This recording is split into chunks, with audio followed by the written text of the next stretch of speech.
Hello and welcome to the All 12 Signs video series for the Cancer New Moon. This is happening on the 17th of July 2023 at 24 degrees of Cancer and 56 minutes, so nearly 25 degrees.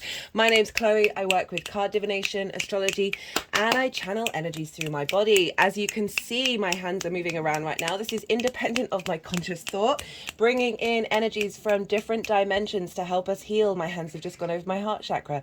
They seem to really like doing that at that moment. And clear stuck energy help us open up portals that our conscious and our soul can communicate with one another. And it's just one of the ways that I channel. And they like to do some energetic work on the sort of the quark, sub-quark, atomic level, that even if it doesn't make sense at the time, you're still getting an energy transfer. Right, so in these All 12 Signs video series, words, I focus on the inner work.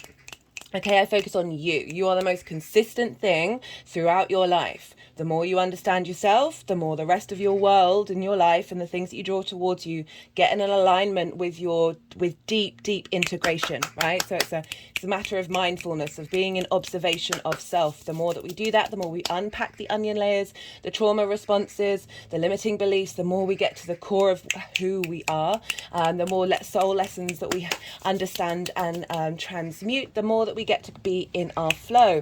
If you wanted like a more of a, so what does that mean? That means, so when court cards show up in the tarot, I'm going to focus mostly on how that energy is representative for you and how you work with that energy rather than it being a person that's coming into your life. I may mention that, but the key elements of what I bring in with this tarot, with astrology can also be when we've got transits of, say, Venus or Jupiter. That can be other people in our lives popping up, but I like to focus on, because it can be both. I did it, like, from my experience with the astrology and tarot, it's everything all at once, really, sometimes, and it's just quite hilarious of how nuanced and layered everything is. But I will focus on how that energy is showing up for you, and how you're working with that. If you wanted a more personal question in terms of love or business or where it might involve other people, check out the description box where my email address is, also natal charts, and I will get back to you. I like to cater to the client, so just pop me an email and then I'll let you know what possibilities are available. I really do like to tailor to your needs. Right, okay, I'm a little bit wired today. It's Saturday, it's Saturn's day, and I've actually started recording this when the ascendant was on my sun. I've got a Virgo sun, so right, like pretty much wild. Anyway, I would normally stop this and start again, but I'm just going to keep rolling.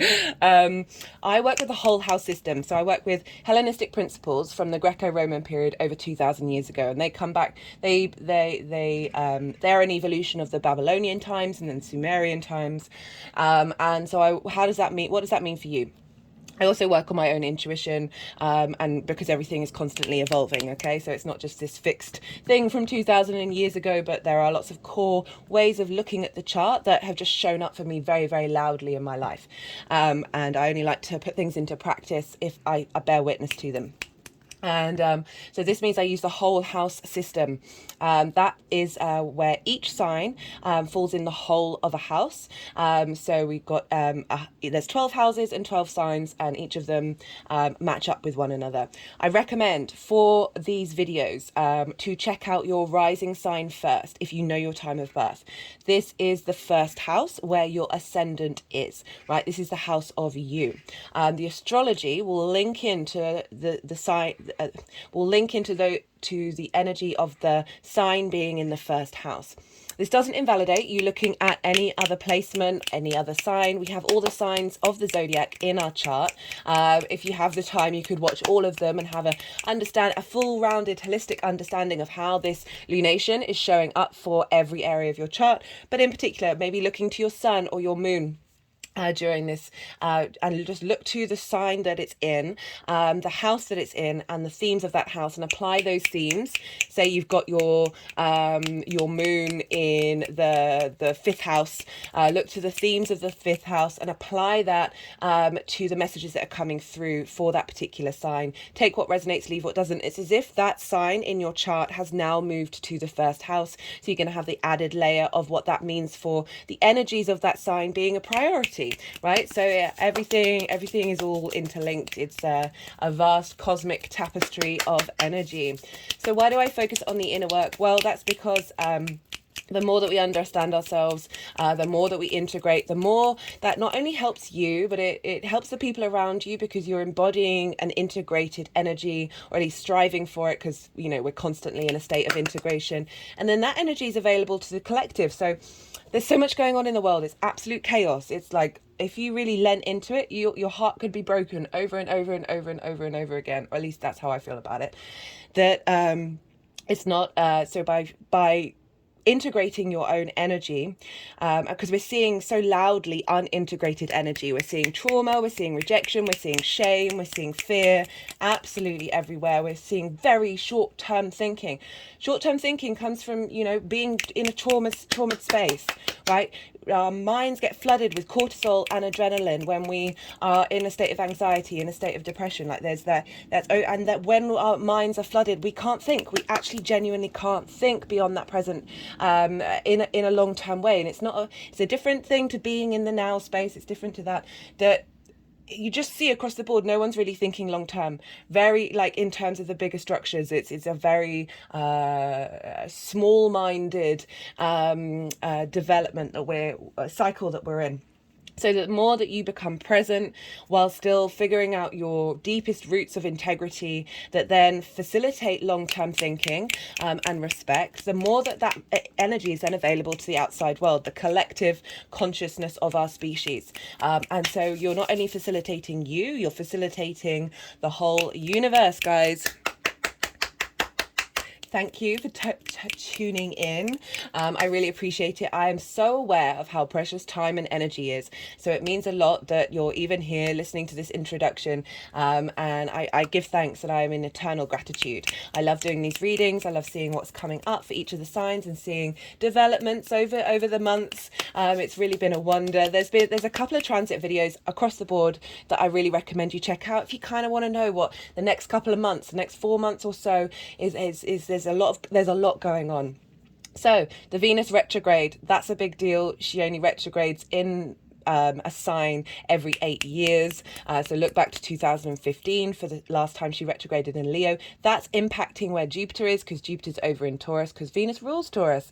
And so Jupiter is in Taurus. This is a big, lovely, nourishing cycle of Jupiter. And then because Jupiter rules Pisces traditionally, Jupiter is affecting Saturn, and Saturn has gone retrograde. So I've done series on all of those. There's playlists for planets and there's playlists for signs, so they're really easy to find.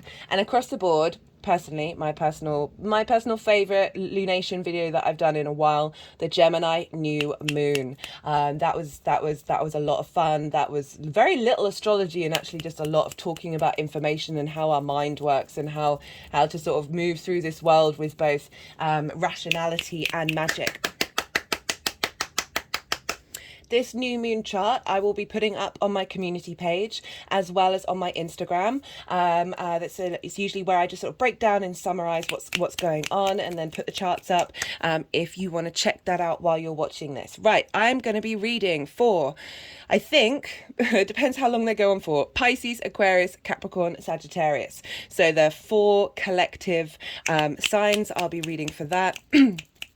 And yeah, is there anything else I wanted to say? Yeah, this moon's kind of a big deal, guys. Check out the collective reading. I think I said that already. Yeah, this moon's opposite Pluto in Capricorn, and this is the last time we're going to have that in our lifetime. It's also making aspects to Uranus and Neptune. So all of the big hitters, all of the bigger outer planets, energetically are feeding into the Cancer new moon, which is our personal connection to emotion. It's our intuition. It's how we nourish. yeah, it feels beautiful. The cards that came up in the collective reading, I was surprised by. Like some really positive cards came through, because opposite Pluto, you can be under the assumption that that's going to be about power and control, but actually it's deep transformation. And it was a real honor to do.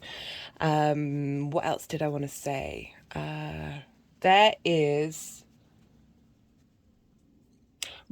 there's in part 5 of the Saturn in Pisces retrograde series, I did a channeled reading for the id, the ego, and the superego, and the combination of the three. And considering we're dealing with intuition and dreams on our emotional body and our needs, how our needs are being met, like the ego gets a lot of flack for just trying to mitigate between the id and the superego. Like it's just trying to establish get our needs be met, be like our is you want to focus on the id, right? So that's our unconscious space, and Cancer can be very much linked into that unconscious emotional personal connection that we have and how that manifests in the world. So it might be useful to go check that out to have an understanding and help us move away from ego bashing. It's all about integration rather than rejection. For me personally, that's my practice. Okay, right, I'm going to shut up and I'm going to move on to Pisces. Pisces rising. How you doing, Pisces? For those of you just tapping into the Pisces energy and it's not your rising sign in the first house, look to where Pisces falls in your chart, the house that it's in, the themes of that house, and apply those themes to the messages that come through. It's as if that Pisces energy has now moved to the first house. In general, Pisces and Cancer energy, regardless of whether it's your rising sign or not, they trine one another. A trine is an aspect of Jupiter. Jupiter wants to bring elevation, inspiration, wisdom, cohesion, a sense of expansion. Through that inner wisdom that we learn through a trine, we then are able to expand, and that's when there's a flow, there's a sense of ease and opportunities and luck come along, because the two water signs, the same element, and they're both yin night in nature, but they're different modalities. So Cancer is cardinal, it instigates things, it kicks things off, and Pisces is mutable. You're able to adapt and to change. So out of the three traditional ways of communications on the chart, they've got two in common, and this is when the flow comes in, because you're not having to question things. You understand where each other's coming from. So that energy is a very beautiful transfer, and very inspirational for this new moon for you, Pisces. But for Pisces rising, Cancer is in, well, I'll wait till they finish clapping.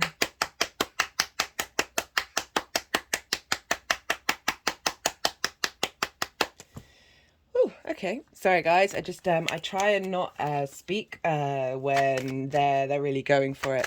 So for Pisces rising, this Cancer new moon that's happening on the 17th of July is in your 5th house. The 5th house is the house of joy. This is where your creation energy is, that life force, that spark within you, the things that give you a spring in your step that you're moved to do. Whereas I look at Mars as our sort of our motivation to get out of bed in the morning, the 5th house is that the things that give you that spring in the step, because not everything that we need to go and do gives us that sense of joy. Right, this is fun, amusement, play, games, it's children, it's romance, it's short-term dating, but all of this stems from your creation energy, right? So it's the things that you put out into the world that have your unique spin on it, right? So it's about colouring outside the lines. It's about putting your own, as I said, your own spark into your existence, like that's what moves you, what drives you, the sum total of you. And very much linked into Kundalini energy. Everything that we do has the capacity of being creative. It can be problem solving. It can be, doesn't just have to be painting or music. Those are very stereotypical ways of looking at creativity. It's not bound or limited to that. And so you have Cancer over there. So we've got a new moon happening here. This reboot. as not necessarily a reboot, because that's denying everything that we've just gone through, but a fresh new engagement with it, with everything that you've just learned, and drawing in this energy is being seeded in the new moon. I really recommend checking out the collective reading, but I'll sum it up in terms of the astrology. This moon is in is opposite Pluto. Okay, so Pluto is over in your 11th house of hopes and dreams, friends, groups and alliances, and reaping the benefits from your 10th house. So Pisces, let's go back to the 5th house. I really feel that this the way the astrology is set up for this new moon, that we're getting a way of interacting with our intuition that comes from our deep inherited legacy. Okay, so Capricorn is earth energy. It is about legacy. It's about long-term cycles. And Pluto is helping transform any power, any oppression that may have been wrapped around your hopes and your dreams. And that is helping release that and transform the energy of your hopes and dreams that are feeding into your creative energy. I talked a lot about in the collective reading about how our intuition can be off kilter, right? Because it's having to go through the labyrinth of trauma responses and limiting beliefs.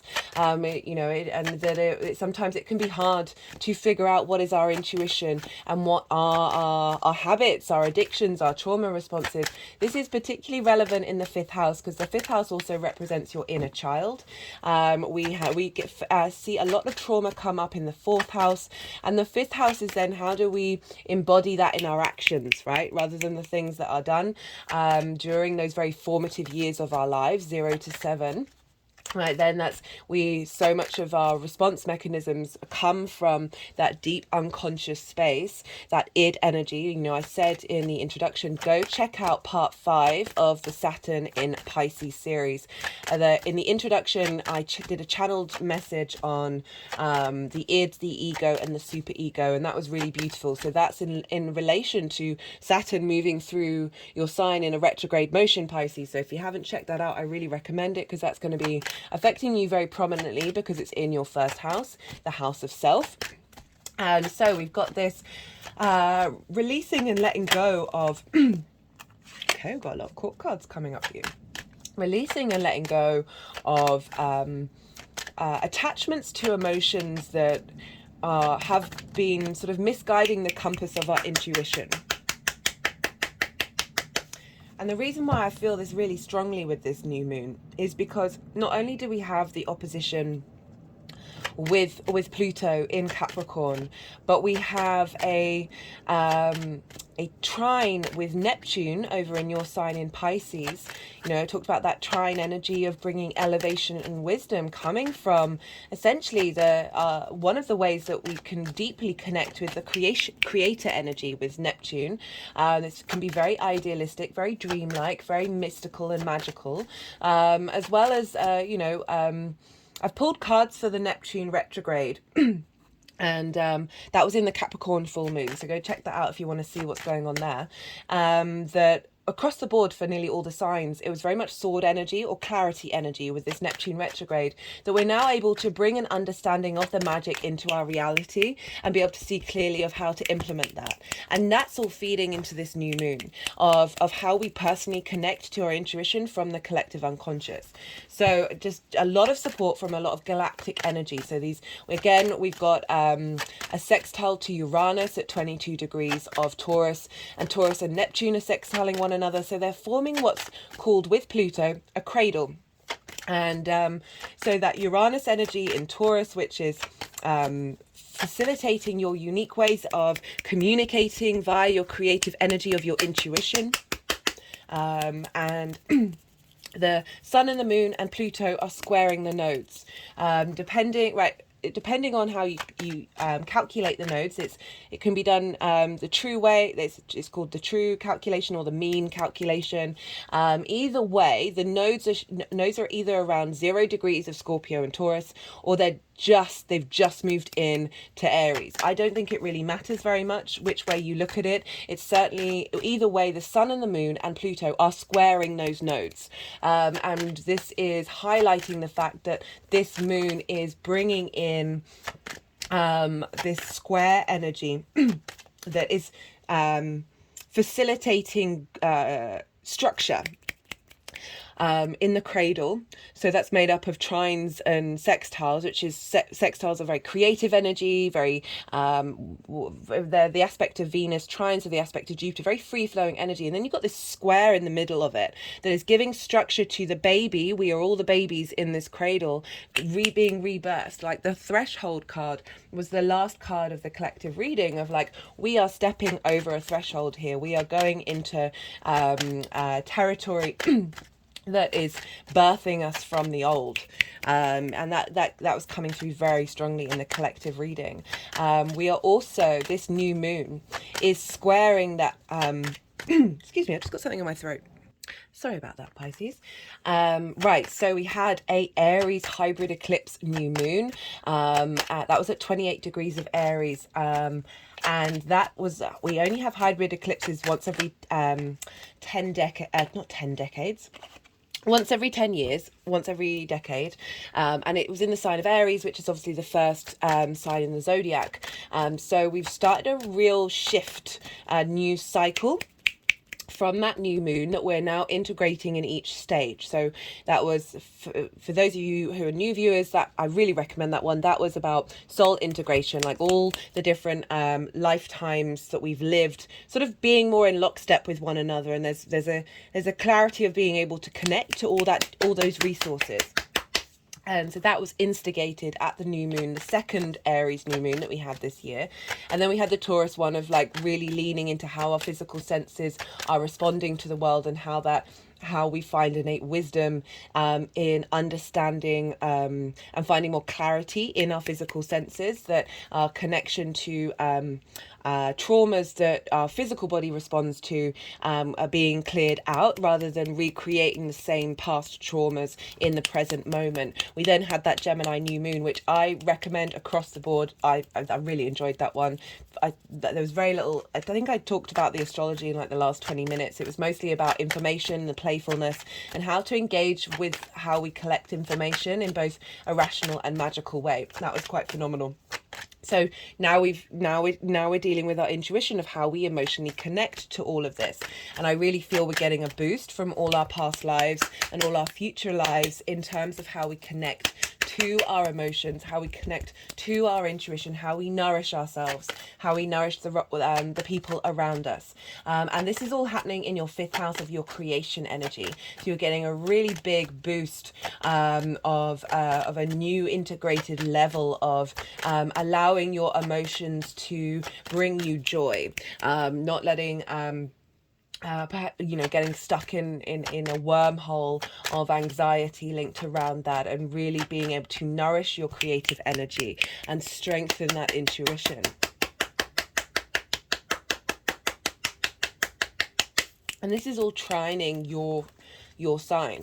And so for Pisces rising, this is the 1st house. This is how you embody your sun or your moon in your actions or your deeds, depending on if you've got a day or a night chart. This is your body, your appearance, your character. It's your sense of self. This is how the outside world sees you, the people around you. It's often how they see you, because they see how you embody your actions, so that lens is perhaps more apparent than, say, your sun or your moon.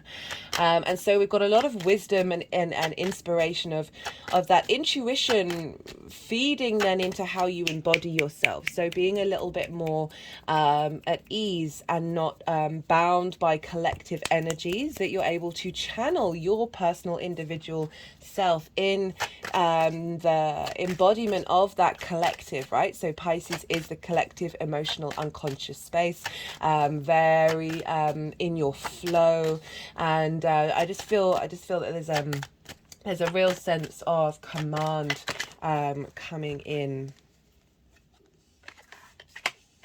with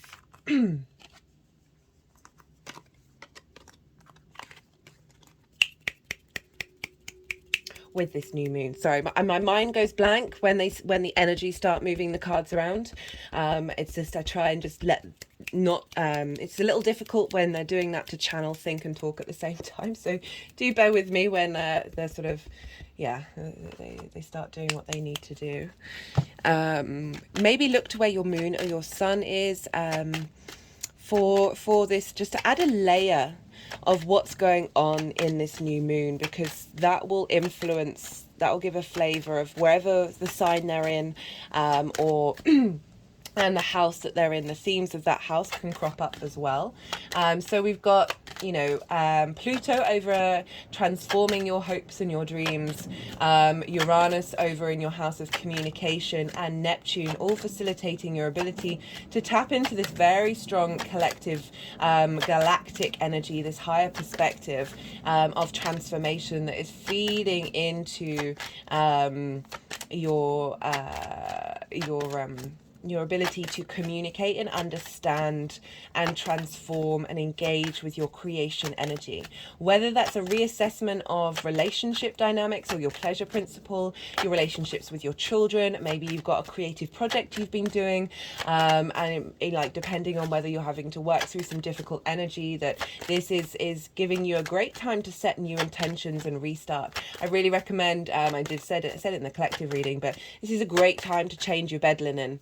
Because you're starting a whole new lunation cycle with fresh, energetically swamped bed linen. What else can you write? So, what was I going to say? So, either depending on how you calculate the nodes on your personal practice, the nodes have just changed signs, or 2 hours later after the moon is exact, this new moon is exact, then the nodes are going to change. So it's all around the same time, and we're going to have a big shift of the nodes moving into Aries and Libra, and you have that in your second house of how you make your money, your resources, and the big outside world's resources as well. This will be the next transit video that I do, is on the node, so that should be out probably next week.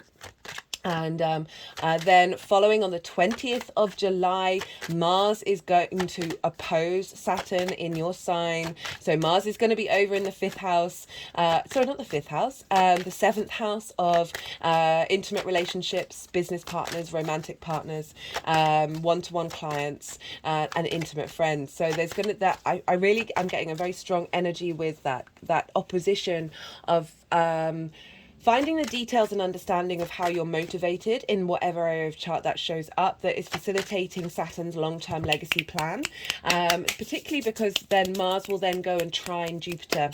So we're moving from an opposition of the details of understanding where things aren't in balance to a trine where we then get inspiration and wisdom. And then Venus on the 22nd is going to go retrograde. So that's kickstarting the retrograde. That's a big deal for us all. As I said in the introduction, go check out the Venus transit, the Jupiter transit, and the Saturn transit in Pisces, because these are all talking to one another. They're all in cahoots. And this is big energy that we're shifted. We're moving into different, there's a real shift going on energetically that just feels very, very supportive compared to what it's been like for a while now, and I'm really loving it. What else did I want to say? Oh yeah, so this I think I half said, right, so we had that Aries new moon that was the hybrid eclipse, and this Cancer new moon is squaring that Aries new moon, right? So even though this Cancer new moon is linked into the next Cancer full moon, and it's coming from the previous Cancer full moon, and all the moons are interlinked with one another. So we've got this, especially I noticed a lot with the Taurus Scorpio eclipse cycles, that the moons that happened in Leo and Aquarius that square those tended to be really quite powerful, because a square is an aspect of Mars, and Mars can bring about conflict, drama, frustration, winning at all costs, but it also friction, right? We need friction for this 3D linear time frame that we're very consciously aware that we exist in to exist, right? Without friction, we have no movement, we have no vibration. And so the idea of time, of things passing, of the atoms all bumping against one another, wouldn't be in this reality. So squares are very high manifestation energy. They bring things into fruition. Usually big things happen around squares. And so this new moon is essentially a square to that Aries new moon. So it's really has the potential of an incredible transformation, regardless of, you know, the astrology itself is saying that as well. And you add on that layer of it squaring that Aries that Aries a hybrid eclipse that we had, and all the moons that we're going to have in the eclipses that we're going to have in Aries and Libra over the next 18 months are all going to be squaring. All the moons in Cancer and Capricorn are going to be squaring that eclipse energy. So it is mindful not only just to look at where the eclipses are happening, but also the signs that they're squaring. So that's quite a lot of information. There's a busy week this week. Really the energy from this Cancer new moon is very soft and supportive, but also intensely, deeply purging.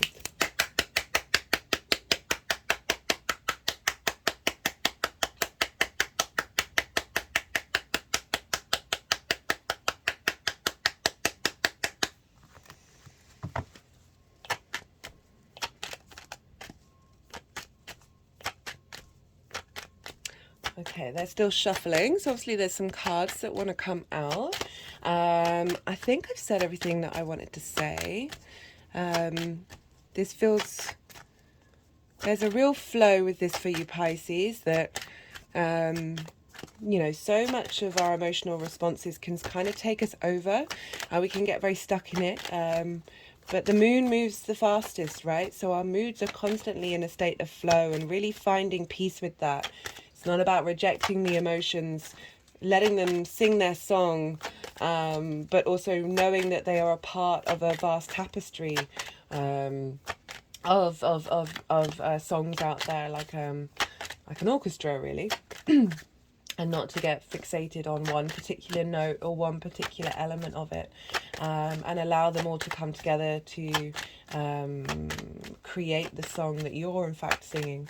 And I really feel that there's a deep nourishment and sense of finding emotional stability in how we engage with those emotions, not seeking that stability from fun or amusement. So for the fifth house, you know, this is where we can, you know, I talked about the inner child, and also like when our needs haven't been met, that's when, you know, we turn to addiction. That's where, you know, trauma is exhibited in our later lives through these unconscious needs not being met. That the fifth house can be linked into addiction. I'm thinking sort of maybe comfort eating with the sign of Cancer,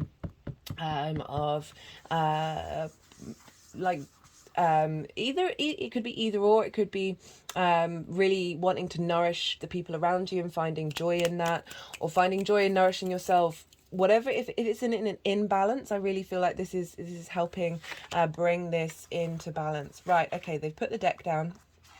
Let's see. They're going to move the cards around, so this is when I'm going to go quiet unless I get an intuitive hit about what's coming up. And because just I want to let them do what they need to do. You just had loads of information. So this is the yin night energy, right? You are yin night in nature. You was one of your rule, you know, one of the main signs that you have in your chart is Pisces. So we've got a lot of earth and water for this moon, so you're really going to be in your flow with this, and it's about being in a state of observation and a cultivation, and sort of this nourishing act that we're doing here that's being embodied within us. Anyway, you just had loads of information. You might get some intuitive hits about how this is going to show up for you, and really be able to let this all digest rather than needing like a constant stream of information.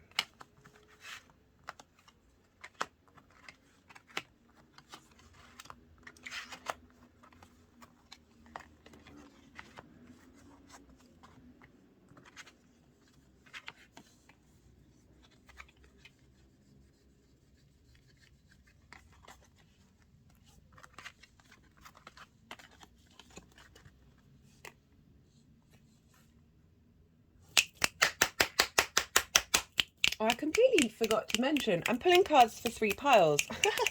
The first pile is from that full moon in Cancer that we had at the beginning of the year, what kind of journey you've been on with this area of your chart. The second pile is the moon itself. And then the final pile is how this energy is manifesting moving forward.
Okay,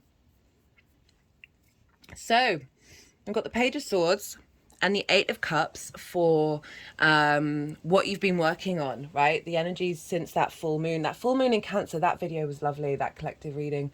That felt like just such a nourishing, deep healing of our emotional body. My hand has just gone over my heart chakra. We've got the Page of Swords and the Eight of Cups. So the Page of Swords, you know, you see the figure is looking backwards, but it's actually moving forwards. It's this element of trying in, and it's a page, and pages are they're the first court card that gets a hold of this element. There's a youthful energy. There can be very excited about the ideas of constructs and ideas and messages and mental ways of thoughts of how you bring these all together. So the Page of Swords really represents that the joy of trying to discover where these thoughts come from, where these mental structures and our engagement with the constructs of who you are come from. This ability to, by looking at the past and being an observation of it, is helping us move forward. And I always like how the Page of Cups is the one doing that rather than the Page of Swords rather than the Page of Cups, because with swords we get it's air energy. There's a little more perspective, there's a little more clarity. Sometimes when we can look to the past and we really lean into that emotional space, we can get very stuck there, and I don't ever get that energy from the Page of Swords. There's sort of being mindful of the past but not wanting to stay there too long, right? The Page of Swords looks a little suspicious about what's going on in the past, and really like prioritizing moving forward. That it feels like with the Eight of Cups, the combination of the two of these, the Eight of Cups is about leaving something that is comfortable, and going on what is potentially a difficult journey to go climb this mountain to get a higher perspective.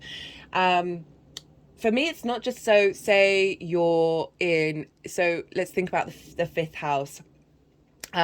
Say there's a relationship that you're in that seems good, but you know at the root of your soul that's not for you, but you're just like, why? It's a difficulty to pick up sticks and leave, because on paper it looks really good, but the way I like to look at this card is the habits that we have, the trauma responses, the limiting beliefs. We learn them at a very early age, between 0 to 7, when we're in meditation theta brainwave, where we're very subjective. It's our unconscious space absorbing everything. We also have that is all being recreated from the blueprint of our astrological chart, which comes off the basis of in my opinion, our souls signed up for this particular journey in one way or another, that we're aware of what we're walking into on an unconscious level. But those habits, those limiting beliefs, whether they come from past lives or the one that you're in, or a combination of the two, that love language that we learn from a very early age, and I don't just mean about relationships, but it's how the love language that we engage with the world, and that can be addiction, that can be the human race is addicted, whether we're addicted to food, sugar, drugs, alcohol, running too much, like it's everything in moderation, including moderation, and being aware of where do these drives come from. You know, I talked about the inner child being there, that this is about those habits that we have, even if they might be creating neglect or a bit self-destructive. They feel comfortable to our body because that's the energy that we were drawn into from a very, very early age. Our unconscious, our id, seeks those things out because that's what it's been imprinted on.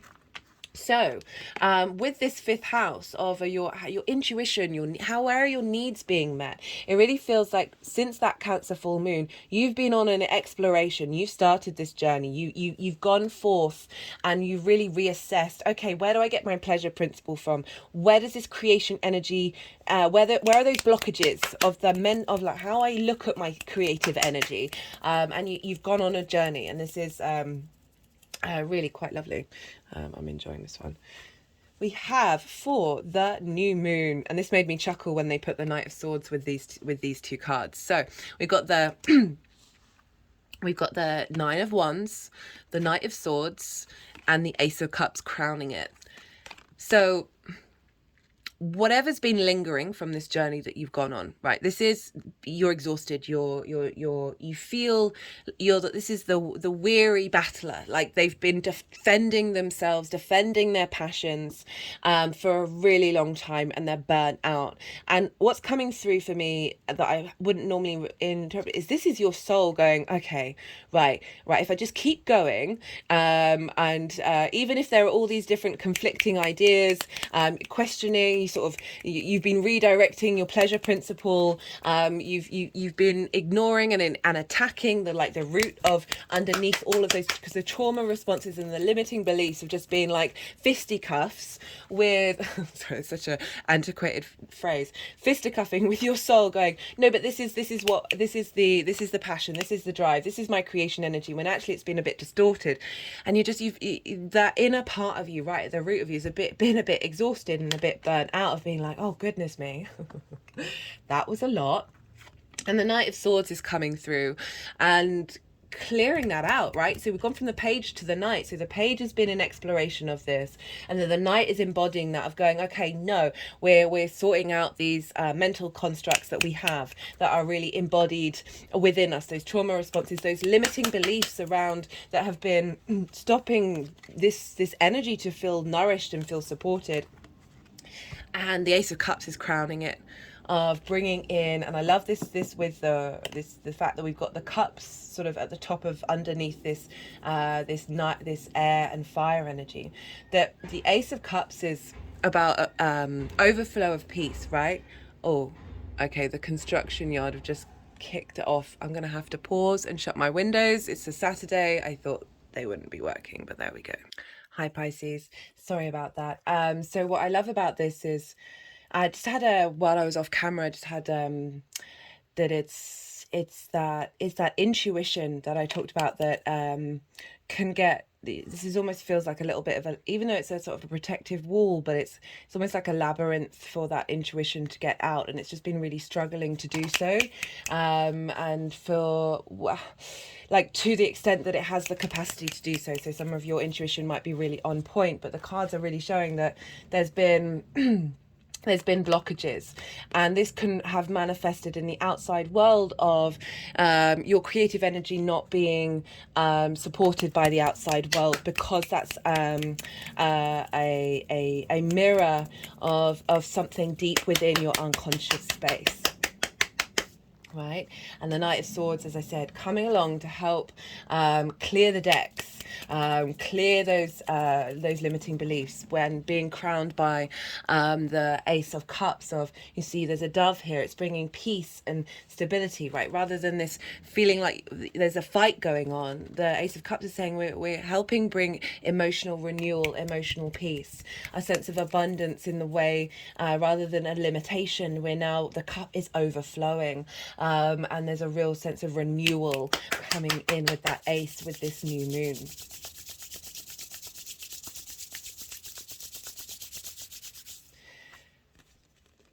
We've got for how this energy is manifesting. This is the Eight of Pentacles. I really like this energy. This is about finessing something. So this is a new moon. We're seeding this energy. And for the eight to come up is saying you're really going to enjoy the craft of exploring and developing and refining that creative energy, your intuition, how you are able to nourish. And however that Cancerian energy connects to you, this Eight of Pentacles is saying you're evolving from what you've already come through. We've got two eights here, which is lovely. Like, that's the infinity symbol of having left some emotional habits that no longer serve you, cleared out some limiting beliefs, that now you're really able to see clearly about the resources that you have on offer in terms of that creation energy. And then we've got the Hierophant and the High Priestess. This is some big gun energy coming up with some major arcana. So the Hierophant is Taurus energy. You have Taurus in the way that you communicate. But the Hierophant really is about wisdom through experience. You know, it's linked into the Pope, it's linked into book religion, but in the sense of sort of a dedication to exploring the scriptures, okay? And that doesn't just have to be, it's not just linked into book religion, it like be your own guru. But the way that you're able to embody yourself, Taurus, in your senses, this is not only helping you, this wisdom and this understanding, this commitment to the tradition of yourself, your legacy, but also through that action you are committing, what you're doing is helping facilitate the community as well, because that, you know, it's not one figure, there's more than one figure here.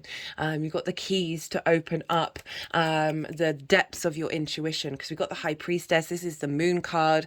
So like this card came up in the collective reading, and this really embodies that that personal connection to intuition, but connecting to your higher self, because her energy is drawing towards her the things that she deeply, truly needs and wants in her lifetime.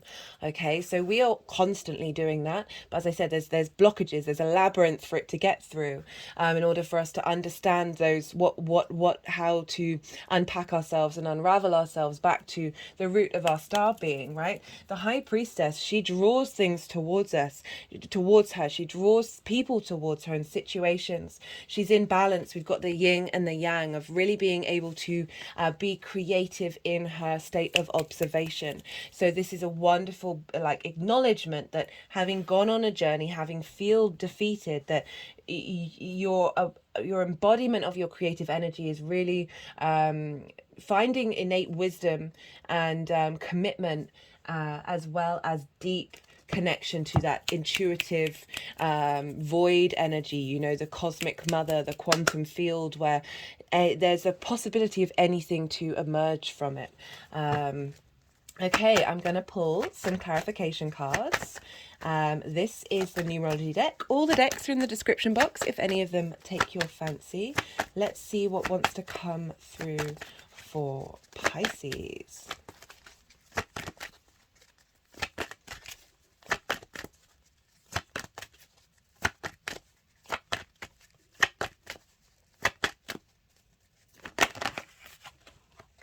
Forgiveness. It's a very key thing in our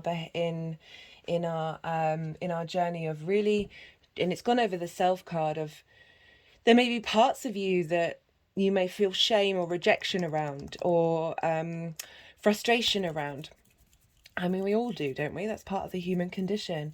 That having the deepest state of empathy and forgiveness for anything you may have done or said that makes you feel a little sticky, right? That this is part of your journey, and it's about what we then do in the next moment, what we do in this moment, rather than looking to that past. Remember, we've got that Page of Swords, so it's really intent of being an observation of the past, but not staying there.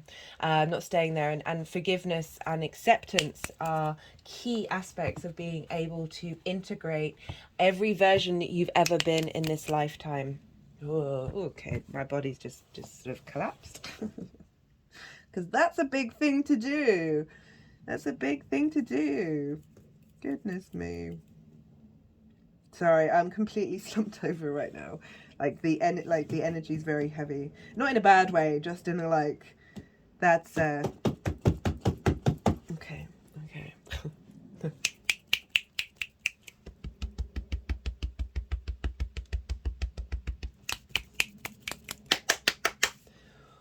Whew.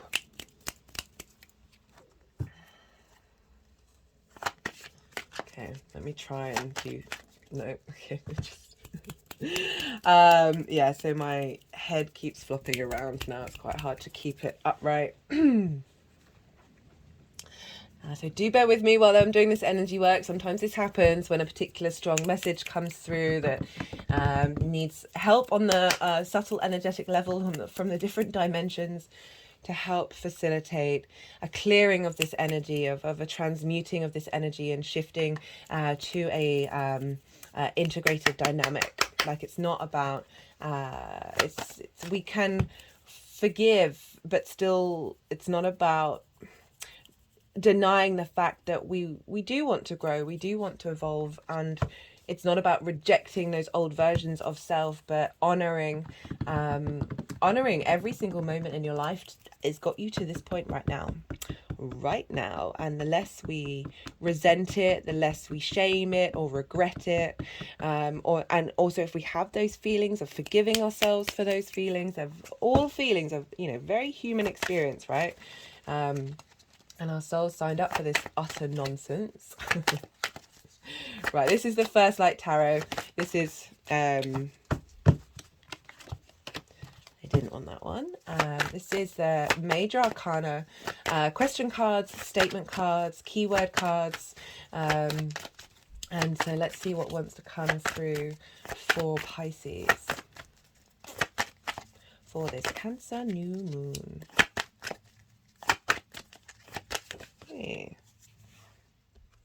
Got others looking in. Just wanting to go with this self card. I read this out in the collective reading, so you might want to go check that out. But I'm really getting that you're getting a support. That was also another two of the cards that came up were very much about getting support from the angels, from your spirit guides, whatever kind of way you want to look at that energy that is part of you, but also something bigger, that there is support with this transformation. You're being facilitated. And the bottom of the deck is karma and domino effect, that situations may have happened that you're like, what is going on? This is not okay. This is not cool. That has been linked into karma, right? This is, Pluto's over in Capricorn, our long-term 3D legacy, like a lot of ancestral energy. Pluto does link into the ancestors. So we may have been holding on. We have maybe have taken on board things from our ancestors that aren't to do with us, as well as bringing things from our past lives and all of that. This feels like a lot of this is being transmuted in this new, very powerful new moon in Cancer. Right, Pisces, I'm going to leave it at that. Otherwise I could keep going on with this reading. I really feel there's a lot going on here. But be good to yourselves, be good to those around you. My hands have just gone over my heart chakra. But most importantly, be well until we meet again, right? Forgiveness, kindness, love. Prioritize those things even in the darkness. It's not about shaming that darkness, but still being able to hold the light at the same time. If you think of the yin yang, there's a piece of the white within the black and the black within the white, right? We are multifaceted beings, which I'm sure you're very aware of. But yeah, I really appreciate your time and your energy, Pisces. Be good to yourselves. Aquarius, Aquarius rising. How are you doing, Aquarius? For those of you just tapping into the Aquarius energy, look to where Aquarius falls in your chart, the house that it's in, the themes of that house, and apply those themes to the messages that come through. It's as if that Aquarius energy has now moved over to the first house. So the astrology can still apply, but it's with the added layer of the themes of wherever Aquarius is. In general, Aquarius and Cancer energy are what's called inconjunct. This is when they don't traditionally have a direct line of sight with one another. No, sorry, that's not what I meant. That's the inverted, that's the other side. It's when they traditionally don't have anything in common. So Aquarius, you are fixed air, you are yang day in nature. Cancer is cardinal water and yin night in nature. So it's like having a conversation with someone you've got what seems like quite a lot of first glances you've got nothing in common. Your heckles might be up a bit. You might be struggling to get on the same page, miscommunication, there can be frustration, but underneath all of that is a deep-rooted respect for one another, and they've got different ways of dealing with things, and it can be a little bit of a mind struggle to be able to get them to work together. But through this understanding and respect of different ways of doing things, you're then able to then pull all those resources together. Sorry if you can hear a door banging. There's a door half ajar. I'm going to shut it. There's a lot of wind here today. Apologies about that. It kind of felt like a little inconjunct energy there of something that's frustrating that is providing, you just got to overcome it. Okay, where was I? So when you get these energies to start working together and realize actually fundamentally there's always something we've got in common, right?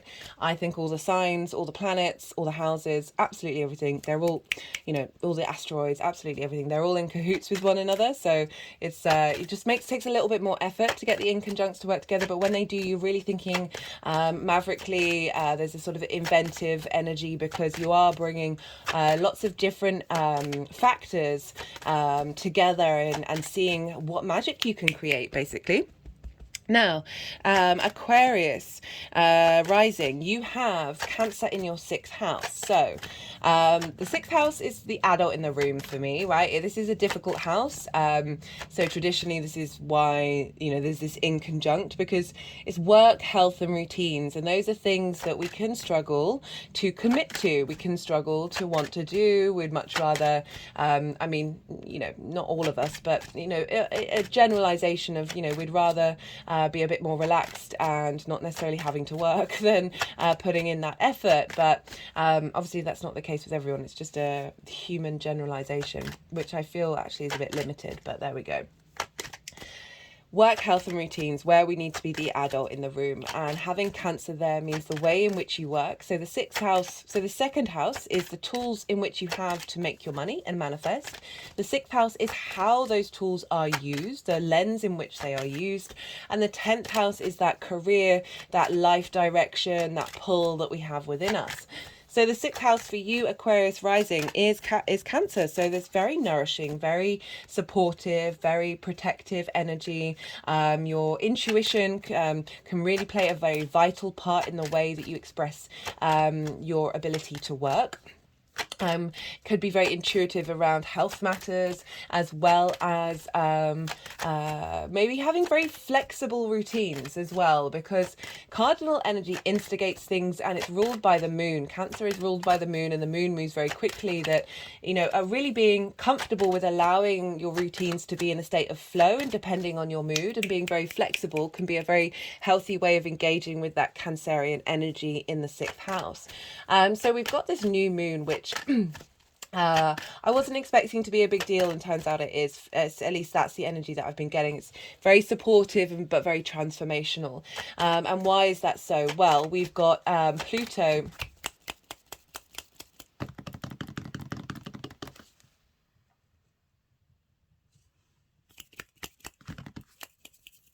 Sorry, sometimes for those of you new viewers, my mind, when the channeling gets quite intense, my mind goes blank, or at least I focus on letting it go blank rather than channeling, talking and thinking at the same time. There are other times when it's not an issue, but there are times when it is. And it's not an issue.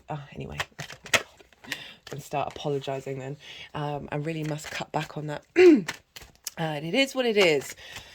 That this is opposite Pluto, and Pluto's over in the sign of Capricorn, in your 12th house of hidden mysteries, that which is hidden from you, trauma responses, limiting beliefs. It's the construct of who you are, but underneath all of that is magic. 12th house can be a difficult house. This moon is the only new moon that we are going to have with this opposition to Pluto so strong, right, in our lifetime. And so Pluto is about magnetism, transformation, power. It's very intense energy. We're helping with this new moon of off the bat of the Aries hybrid eclipse that we had a couple of lunation cycles ago. That very much felt like a soul integration, a beginning of a seeding of that energy of our souls journeys in different lifetimes, integrating and just having a little more connection to the resources from each of those souls journeys. That with each new moon since then, we've been building on that new cycle that we're entering into, because it was a hybrid eclipse and they happen once every decade. And so this new moon is squaring that Aries moon. And so when we have squares, even if it's a new moon, this is still about seeding very powerful manifestation energy. And there's a real strength in these lunations, because we're going to have the eclipses in Aries and Libra. And so whenever we have moons in Cancer and Capricorn, these are going to be squaring those eclipses. So this is often when we see pivot points in that eclipse cycle that show up on our doorstep.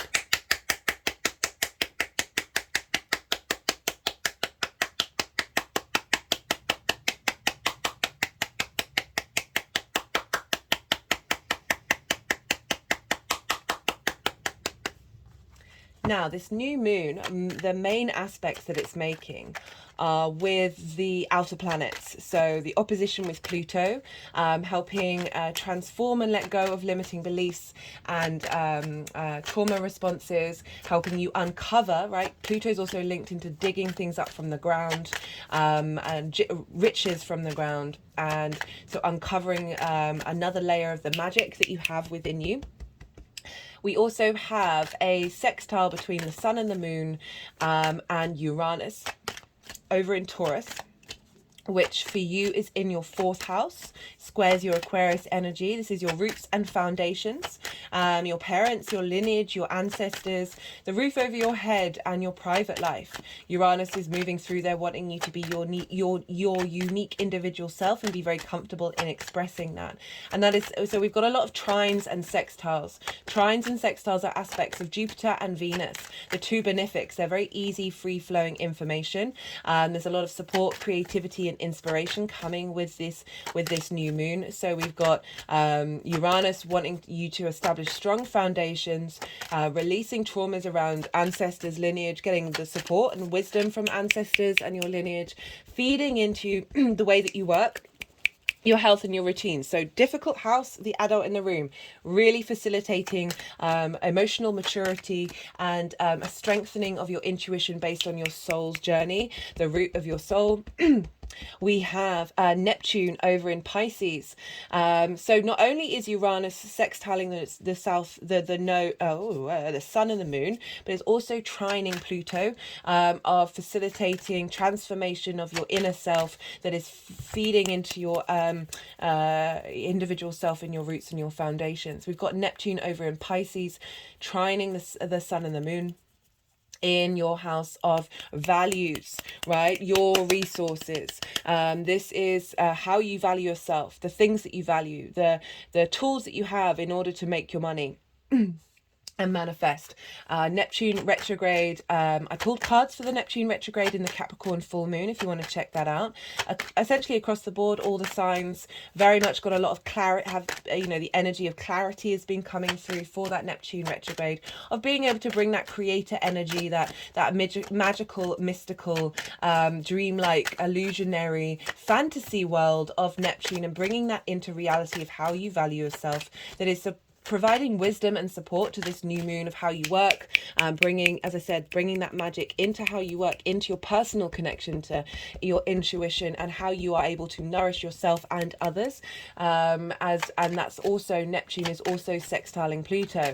So again, that creative energy between the 12th house of transforming those constructs of who you are and facilitating and finding the magic and bringing that into your resources, your tools, and how you value yourself. So super powerful. And this is forming what's called a cradle. And we have the inner, so that's a lot of support with trines and sextiles and that opposition of bringing things into balance. And the sun and the moon and Pluto are squaring the nodes. And so this is creating a manifestation energy of what we're transmuting, letting go of, and purifying of the south node, and where we're headed, what we're striving for in the long term of the north node. And the baby that we're all this baby in the cradle, and that baby is being supported by that square. So we're providing a lot of wisdom and inspiration, a lot of creativity and love. And then we've got that square structure of where we're headed, that north node that is the point of the bottom of the cradle, that is giving support, that is facilitating this transformation. Okay, you've only had one card come out, Aquarius.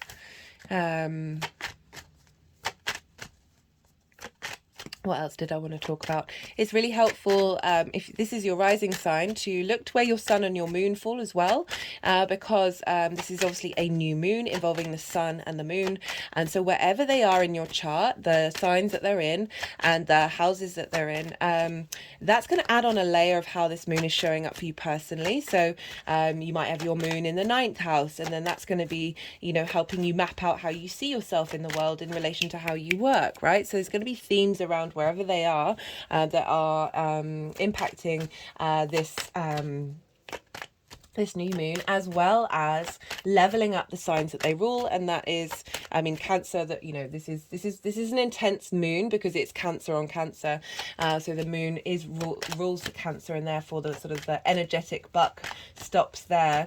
But the sun rules Leo, so that's over in your 7th house of one-to-one relationships. So you're getting your ability to be the adult in the room for yourself, and really have a maturity and understanding of your intuition that is leveling up how you then interact with business partners, one-to-one clients, intimate friends, as well as romantic relationships. And Venus is going to be retrograde there, speaking of which, right, so there's a lot going on energetically for this week. So this is happening on the 17th of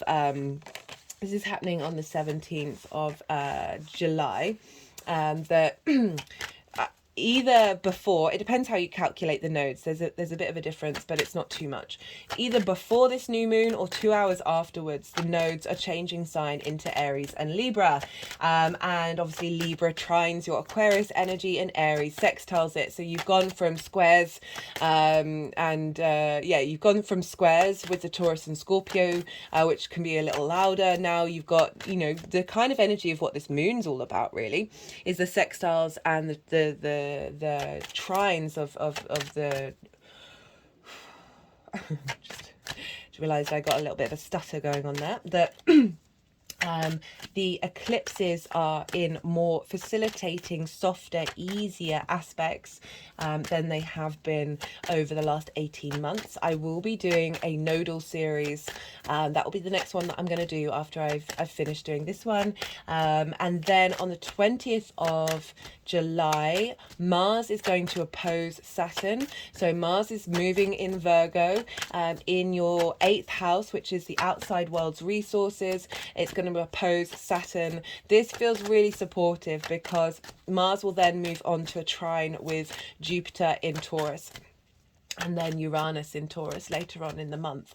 And so we've got a lot of, we're bringing things into balance with that Saturnian energy, providing long-term legacy in the way that you work with your money, the way that you work with your tools, and Mars figuring out, okay, where is your motivation in the resources that you're getting from the outside world, and how are we able to figure out the small details to facilitate the long-term legacy of Saturn over in the sign of of Pisces, in your 2nd house of your value. So maybe maybe actions are taken in the outside world that are facilitating your understanding of your value. So that's happening a couple of days after this new moon. So this new moon is seeding this energy, and then we're getting that shift. This energy, all these other changes are feeding into that new moon and that growth that we're going on. Venus on the 22nd will go retrograde at 28 degrees of Leo.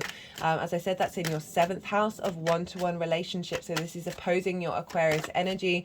You're going to have a big revamp. I really recommend, so there's 3 transit video series that I recommend, actually kind of 4, but so the Venus retrograde, big deal. Last time she retrograded in Leo, 2015, starting a whole new 8-year cycle. Venus rules Taurus. Oh, post just arrived. Rules Taurus, where Jupiter is. So it's having that Venus retrograde is having an impact on Jupiter, who's over in Taurus. So that series, and then Jupiter rules Pisces, where Saturn is. So I've just done a Saturn retrograde series, and the reason why I say I'm recommending 4 is because if you haven't seen the first Saturn in Pisces series that I've done, I break down in way more detail, rather than in the retrograde where I tap into different things. That there is a lot in that, and there are playlists for the planets and for the signs, so they're really easy to find, and it just gives you a full, more well-rounded understanding of what's going on this summer, particularly because you've got Jupiter in the sign of Taurus, which squares your Aquarius energy, and then that Leo transit is the Venus, began with a V, the Venus transit in Leo. These cards are being very resistant with you, Aquarius. What's going on? And then one comes flying out. Goodness me, these energies are hilarious. That Venus is opposite your Virgo, your Aquarius energy. I do apologize. Aquarius, that there's a lot, with oppositions and squares, they're hard aspects. They can really show up in your life, as well as you've got to put a little more effort in to get the ball rolling, but they are in angular houses as well for you Aquarius rising. So angular houses, 1st, 4th, 7th and 10th have a lot of weight and have a lot of impact on our charts. So I do recommend, if you haven't seen them already, to check them out, because it's just going to give you an understanding of what energy is around for you to work with over the next couple of months when we've got the retrograde season happening. It's kind of everything that I wanted to say, but they're still wanting to shuffle, so this is when I'm going to go quiet unless I get some intuitive hits come through, and so I'm going to keep shuffling until they put the deck down. You've just had loads of information, so this is a great time to digest and let all that information settle in, and see what intuitive hits you get that crop up in these moments of silence that we need both the action and the yin night in nature, that receptivity, that observation, that absorption. So as an air rising sign, a lot of this energy, pretty much all of this energy is earth and water. So that might feel quite heavy for you during this transit. But just bear in mind that it's asking you to slow down. We've also got the 4 of Swords, which is about rest, asking you to slow down and just be in a state of meditation rather than needing to go, which air and fire can prioritize because they're yang, day and nature. It's more about direct action rather than taking your time and cultivating. All depends on your chart setup. You might have a lot of earth and water in your chart, but if you don't, just be mindful of that. The energies are around are really asking you to slow down and see what comes up.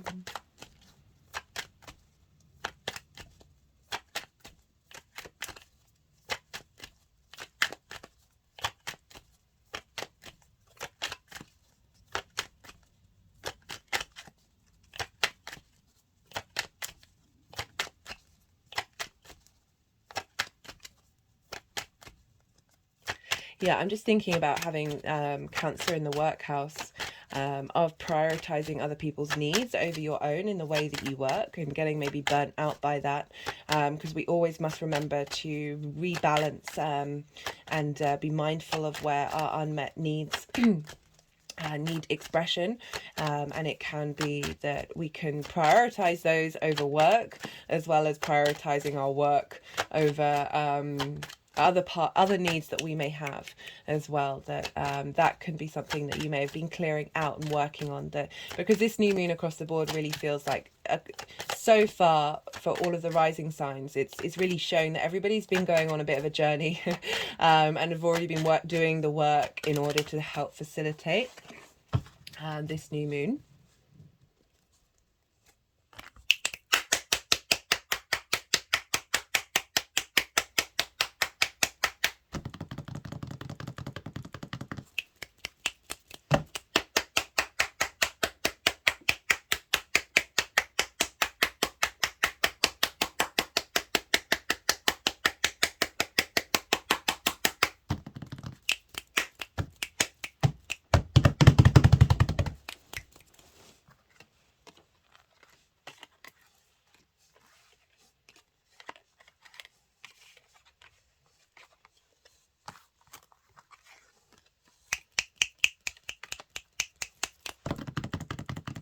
Overall, there's very few difficult cards. Well, none of them are difficult, as in, like, you know, say like the Three of Swords or the Five of Pentacles or the Eight of Swords. Of those things, you really got quite a strength coming through.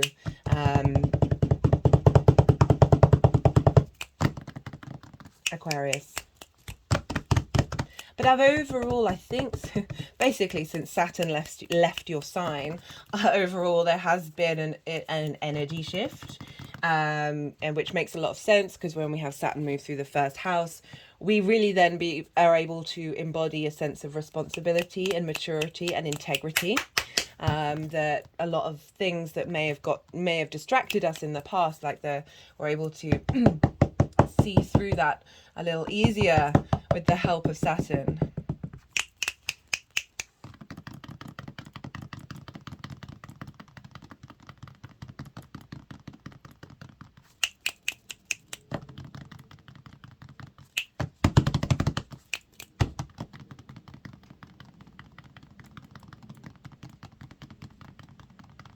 And I'm just thinking like Jupiter in the fourth. You know, Jupiter really helps give us a confidence, but it's based off of wisdom rather than unintegrated brash confidence of peacocking. Yeah, Jupiter moving through the fourth of your roots and your foundations, of really getting innate inner confidence in the root of who you are. Anyway, right, so three piles, from the full moon of Cancer that happened at the beginning of the year, where it felt like deep emotional healing happened, the lead up to the new moon itself, and how this energy is manifesting moving forward. We've got one card. We got the King of Swords, which is often very much linked into you, Aquarius. This is clarity, perspective. You see there are birds in the sky. It's the same with the Queen of Swords. This is a sense of acknowledgement of a higher perspective, of being able to see things clearly, see the truth of things, and be able to take action on it. And so potentially from that deep healing of that Cancer full moon at the beginning of the year, that you now have been working on what it is that you truly need for your work, for your health and your routines. Like, it may not necessarily be that it's because it's very a mental space. It's not necessarily the pentacles of embodying it in through the world, but just knowing, you know what you want. You've known what you want, and you've been making steps to facilitate that. We've got with the moon itself, right? So we've got the Swords, Four of Swords, and the High Priestess. So with the Four of Swords, this is about rest. This is about they're in a church. So it's about knowing that you are held within something higher than yourself. There's a sense of security. There's a sense of safety. We've got the Three of Swords here. And if you think about the Three of Swords with the heart, with they're all stabbed in the heart, that this person is at peace, and has unraveled and is contemplating and releasing that stuck energy in the heart. Because at the bottom we have the Ace of Swords, that the King of Swords is holding, of finding clarity and finding truth and renewal through contemplation, through meditation. It's coming up with the High Priestess. So this is really saying relax around this new moon. If you're watching it after the event, the others, don't worry, you're not missing out on the messages, because overall it's very much like that. Maybe in your sleep, you're getting downloads coming from the universe, coming from your higher self, that is helping facilitate and strengthen your intuition. So even if you've been busy, you're not going to, I'm not feeling any sense of you're going to miss out on this energy, because there is a sense of protection here and clarity coming through, whether you're conscious of it or make conscious effort around it or not, because you may be watching this after the event. And I don't ever feel like these things are limited to a particular time frame. And so the High Priestess is all about intuition. This is the moon. She is in balance. She is harmony. We've got the yin and the yang here. But she's also in this 3D environment, right? So she's got the pomegranate seeds, which represent desire and passion. But she's in harmony with that. So she's drawing towards, she has the capacity of, rather than taking action, which is more the magician side of it, she is drawing towards her everything that she needs and wants. So this is instilling an upgrade in your intuition, in being very able to move through your life with flow, and that things ripple around you and come towards you that are facilitating those passions and those drives of the pomegranate, of being in a state of harmony and a state of balance, and wisdom coming through. Deep wisdom through your intuition that is going to help you in the way that you work, but not only nourish yourself, but nourish those around you. Nourish wisdom around your body, wisdom around the kind of routines that you want to set up, perhaps spending time in water, connecting to that, lots of salt baths as well. We have for this energy moving forward, manifesting moving forward, we've got the Empress and the Six of Wands. This is abundance, celebration, right? The Empress is Venus. She wants you to feel good in this 3D world. She wants you to feel fertile and abundant. There's a great wisdom in that Venus energy, rather than shaming and rejecting this 3D reality of just being in more of your flow, right? Very nourishing, very supportive energy coming in for the way that you work, right? So there's a sense of you right, saying like with the King of Swords and the Empress, this is saying you know what you want. You know what you want in these areas of your life. And the Empress coming along and saying, okay, now we're going to be embodying it in our 3D existence, right? So you've increased your intuition of being able to draw the things that are going to create this fertility towards you. And it's coming with the Six of Wands. This is the victory card. It is an acknowledgement of value. There is an individual surrounded by the collective. They're about to go and have a feast and a celebration through the actions that this individual has done. But this is not only serving them and their recognition, but the actions that they've done have helped facilitate the community. So I really like that that's shown up with the sixth house of work and how you work, and taking care of your health and routines as well, but particularly how you work, because it's not just about you, it is about your society and your environment. And having Cancer there is very aware of the emotional needs and the nourishment of other people. So it's a wonderful, it's not the only way of utilizing that energy, but that can be translated into many different things, into how you work. And also I feel like this is an acknowledgement of the journey that you've been on as well, in the way that you've been looking after your routines and your health, or a certain sense of, through the Empress energy coming through, because this is how this is manifesting moving forward, you're going to come across ideas in terms of your health that facilitating feeling good in this 3D world, that is bringing you to a state of victory, that there may be lots of different things all coming together in one harmony and unison. Okay, I'm going to pull some clarification cards and see what wants to come through for you, Aquarius.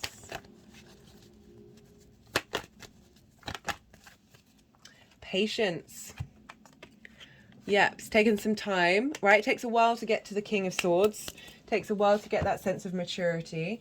It's not all go, go, go. There's a wonder in patience and being mindful out of your thoughts, your emotional responses and all of that, and that coming together. And through that, you're able to find a sense of clarity. I'm also getting that you've had to be patient in the way that you want your work to be embodied, the way that you've, finding those routines that actually truly nourish yourself, and rather than potentially being a little out of kilter with your needs, and that this we've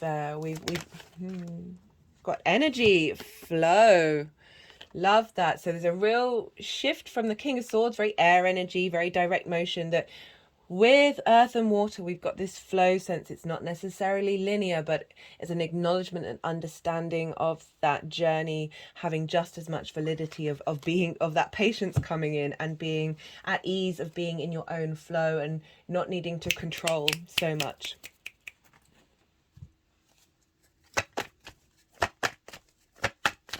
I'm going to do one more card from... This is the numerology deck. All the decks are in the description box if any of them take your fancy.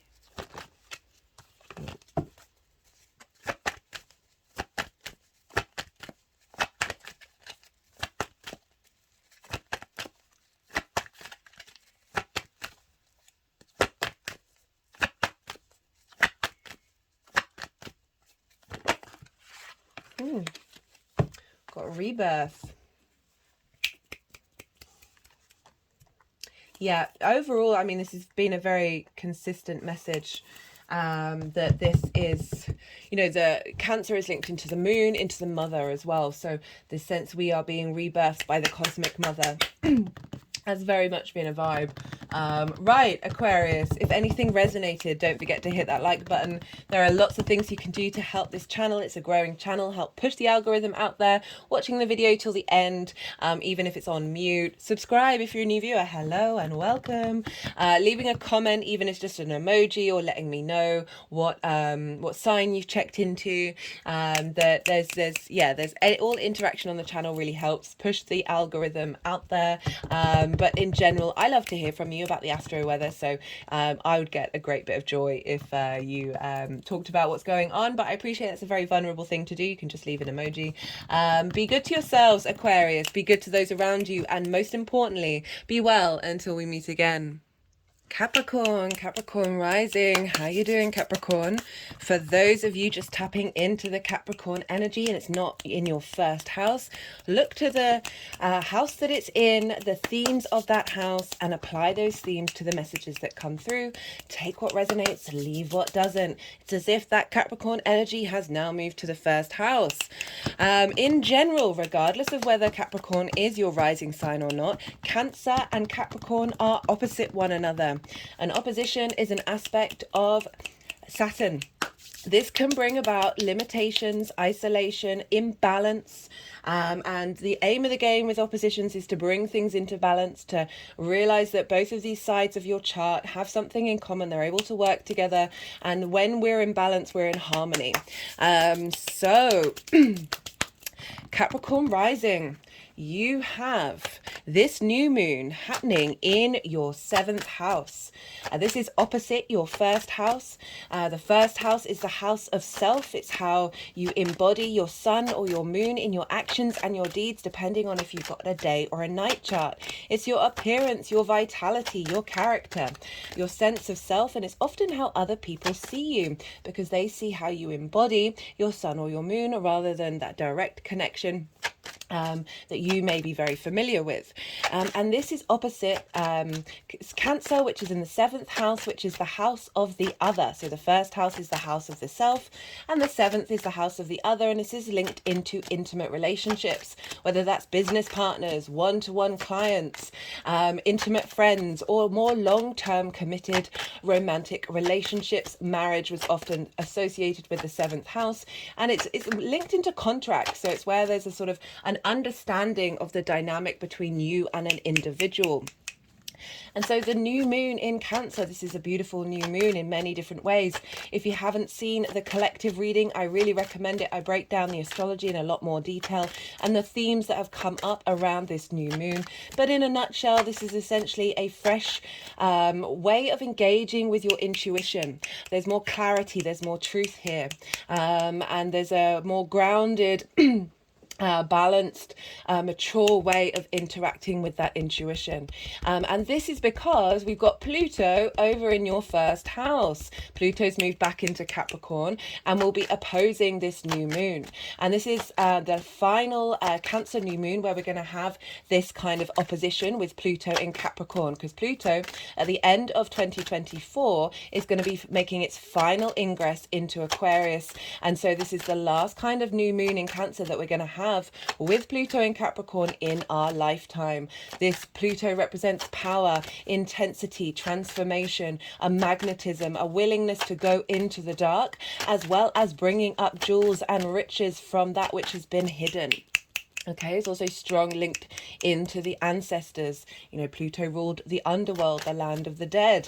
And so with this balance between your first and your seventh house in general, and then we add on Pluto opposing this, this is helping us release things that have had a power over you in the way that you embody yourself. We're transforming this energy, and through that you're understanding your own innate power and magnetism of how you're able to express yourself in your actions and your deeds. And this is fueling this very personal experience of Cancer. Cancer is the first water sign. It's our individual experience with the water element, with our emotions, with our intuition, with our needs, our nourishment, of how we nourish ourselves and how we nourish others. And so with this Pluto moon opposition, we're really able to set new intentions, whether consciously or not, to engage with our intuition from more linked into our soul connection rather than limiting beliefs and trauma responses. And this is really further backed up by a lot of the other astrology. So the main aspects that this moon is making are to the outer planets. So I talked about Pluto. We've also got a sextile with Uranus over in Taurus at 22 degrees of Taurus, and that for you is in your creation energy. Uranus moving through there is really wanting you to embody your unique individual form and not seek confirmation and validation from the outside world. It's really trying to set your creative energy free. And so a sextile is an aspect of Venus. Venus wants to bring about creativity, harmony, love, a sense of connection, of pleasure, the fifth house and seventh picking up here. So there can be links around your pleasure principle, because also the fifth house is it's romance and short-term dating rather than sort of the long-term commitment over in the seventh house. And these are they're collaborating with one another to facilitate what it is that you need from your one-to-one relationships, that is not denying you of your pleasure principle, of not denying you of your joy, of your creative energy. The fifth house is also linked into children as well. Right, and then that Uranus is trining Pluto. So that's two earth signs trining one another. A trine is an aspect of Jupiter wanting to bring in wisdom, elevation, a sense of flow and ease. They're sharing resources of how do we transform the individual? How do we get that in alignment, that embodiment, that magnetism in alignment with your individual soul's journey? And that we've also got Neptune over in Pisces, which for you Capricorn rising is in the third house of communication, your local environment. Neptune's retrograde. If you want to check out, I pulled some cards for the Neptune retrograde in the Capricorn full moon series, so go check that out if you want more understanding of what that retrograde means for you. But in general, across the board with all of the signs, that Neptune retrograde was highlighting clarity, highlighting the ability to, because Neptune can be very foggy, like it's very boundlessness, is everything all at once, so sometimes that can feel very overwhelming. With the retrograde, we're sort of refining, we're drawing that inward, we're able to draw in the magic, the mystical, the idealistic way in which you communicate. through the collective conscious unconscious emotional space of Pisces, and draw that inward and find and be able to bring that into the 3D world, bring that into your creation energy, because that's sextiling with Uranus, as well as trining. So I talked about the trine already, providing inspiration and wisdom with Cancer, with that moon over there and the sun, and you know, they're the same element, they're the same modality. We're dealing with a lot of earth and water right now. And this is very receptive energy, very cultivating, nourishing, not necessarily direct, immediate action, but just a bit of strategy, a bit of let's get the context in, and be able to create. We're seeding energy with this new moon. We're starting a new cycle. And so we've got Neptune feeding the wisdom of the cosmos, of that creator energy into that new moon, of how we can utilize the wisdom of tapping into the collective unconscious emotional space of Pisces and feeding that into our individual experience of our emotional connection to the outside world. And in particular for you, this is your one-to-one relationships. And so Neptune is sextiling Pluto. So we've got 2 trines and we've got 3 sextiles. And this is with the opposition. So we've got that Neptune, Pluto energy of transforming the way that you communicate, and this is all very creative, inspirational energy. And the formation forms a cradle. So I've put the chart up. I will have put the chart up on the community page if you want to see what that looks like. So we've got this cradle of inspiration and creativity feeding into this new moon, and not only that, but the other aspect. I just realised that no cards have come out. They've been a little bit tricky today. It's Saturday. It's Saturn's day, and I have noticed, for me personally, with this Saturn retrograde, that the cards have often been quite resistant in coming out. So there's a sense of restriction there. That we've got Neptune and Pluto, as I said, that transformation of the magic in the way that you communicate, the things that you do on a day-to-day basis, and so we're forming this cradle. Sorry, I'd already said that. We've got aspects between Pluto and the new moon. They are squaring the nodes. So we've got very inspirational, free-flowing energy, and then we've got a square that's forming the structure in the middle of it, of where this baby is being held, where we're being rebirthed. One of the main cards for the collective reading was the threshold, that we're stepping into a new reality, right? So we're being birthed into a new reality. And the squares to the nodes is we are processing and bringing things into manifestation that are helping us purify and transform the south node, as well as where we're headed and what we're striving for with the north node. And so this is a very powerful new moon. All the outer planets, so it's very galactic energy because they're further away from the sun, so they're not quite as focused as the needs of this particular solar system, but they're also able to gain energy from further out from our galaxy as well. So we've got a lot of support. There's some cards that came up in the collective reading linked into the fact that we are being supported by the angelic energy, our spirit guides, whatever it is, however it is that it feels for you, of something of a higher perspective, of something a little bit broader out in the landscape of this cosmos, of not just this solar system, not just this earth, but that we're a part of something bigger, and they're trying to facilitate this beautiful reconnection with our intuition.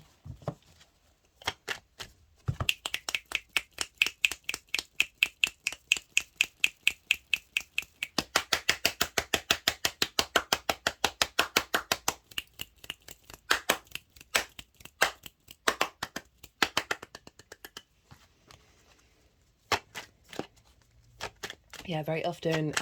So I kind of cut short. They always want to do some energy work at the beginning, and I kind of cut that short and picked up the deck. And sometimes that's when they just refuse to send cards out. Like they're like, no, we've got some work we want to do. You've got to incorporate it. And I can be very impatient.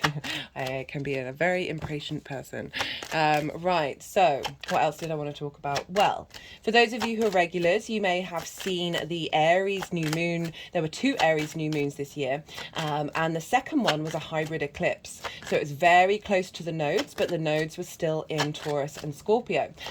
We have a hybrid eclipse once every 10 years. So this is a big shift, and it happened in Aries. So we're starting at the beginning of the zodiac, and with each of those new moons, we've been building on this longer trajectory. I got a very clear channeled message from that Aries hybrid eclipse that was a seeding point of our soul integration with our past and present lives, all really coming in a little more into lockstep with one another, a transition of and a transmission of the resources of all of those lives, just being a little bit more in your flow. We seeded that energy. New moons are a part of a 6-month cycle. And eclipses are a part of a longer cycle as well. And with each of the new moons that we've had since then, they've been building on this integration of this new way in which we're able to embody not only 3D experiences, but 5D experiences as well, and helping bring them into balance, that we're not shaming the 3D experience and prioritizing the 5D, that there's a combination of these two that create pure magic.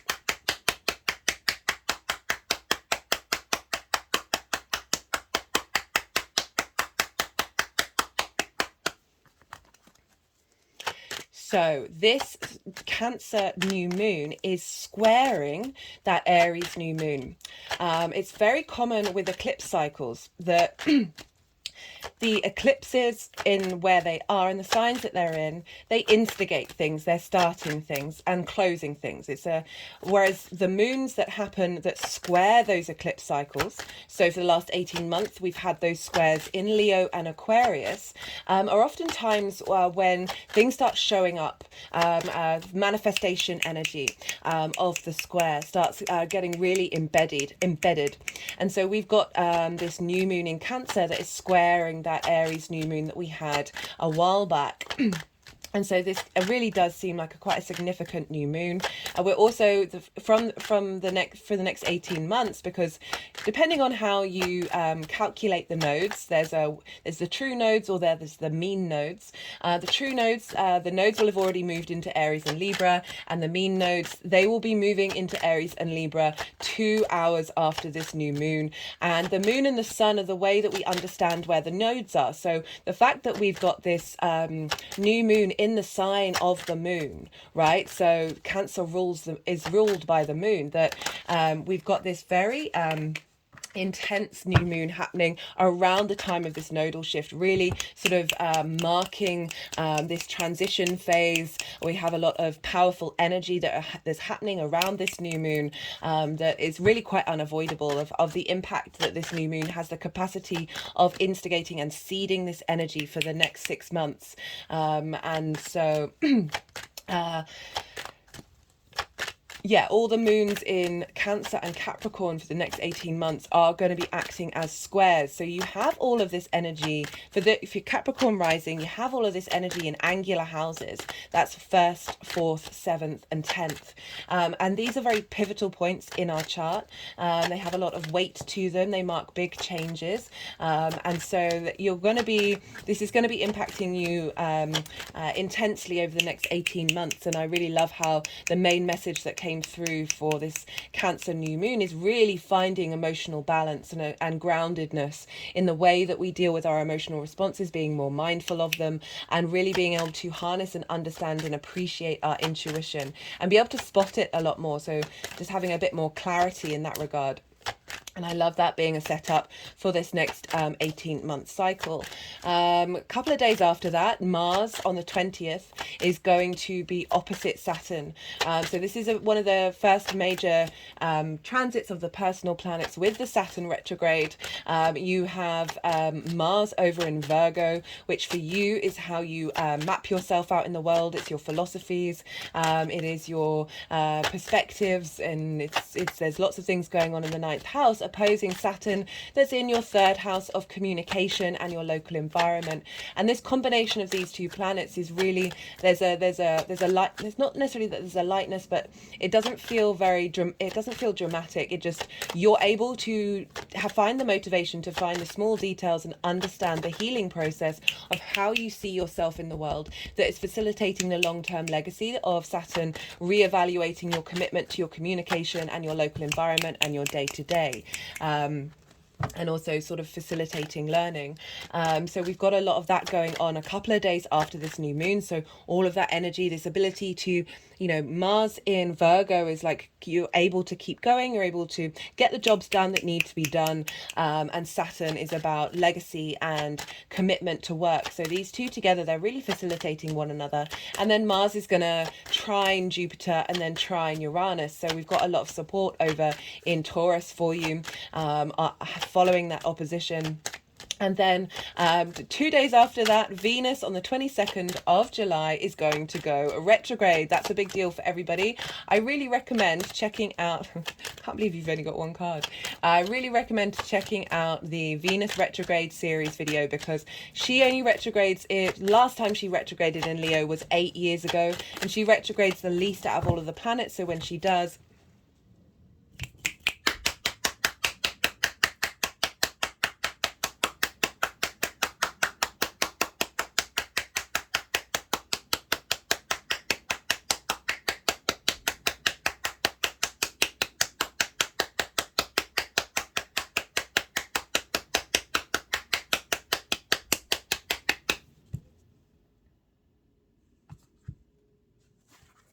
so when she does, it has a big impact on us. She's also a personal planet, and she governs Taurus, where Jupiter is. So, and then Jupiter governs Pisces, where Saturn is, and these are all big transits that are happening over in this year, and they're all combining with one another. So those three transits, I really recommend you checking out if you want to have a more understanding, in-depth layers and of the nuances of what this astrology is doing for you over the next couple of months. That Leo.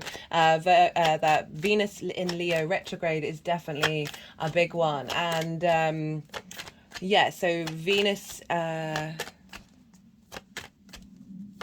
is in your 8th house of reassessing your dynamics with the outside world, with your resources, your sense of value. This is how, and the reason why I want to bring up Venus in Leo, because whatever's going on with the sun is impacting what's going on with Leo. The moon's in her own sign, so you're already getting that influence of what this intuition is in that sign already. But with the Leo energy, that's ruled by the sun, and Venus is helping you. The 8th house is not only just you know, big money. This is about the give and take between you and the outside world. Time, money, things, ideas, intimacy. It's kind of like the relationship dynamic of the 7th house showing up in the 8th.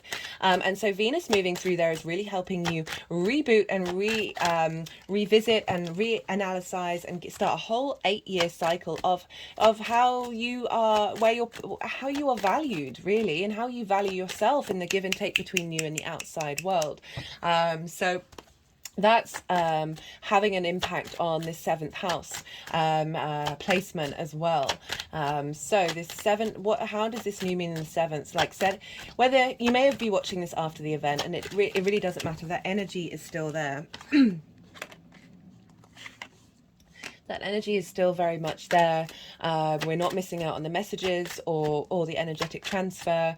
It's very interesting. I was talking to a friend a couple of days ago, and they're not into astrology at all, but they're curious. And so they were sort of saying, oh, well, what was Cancer season? What was that supposed to be for me? And I know their chart.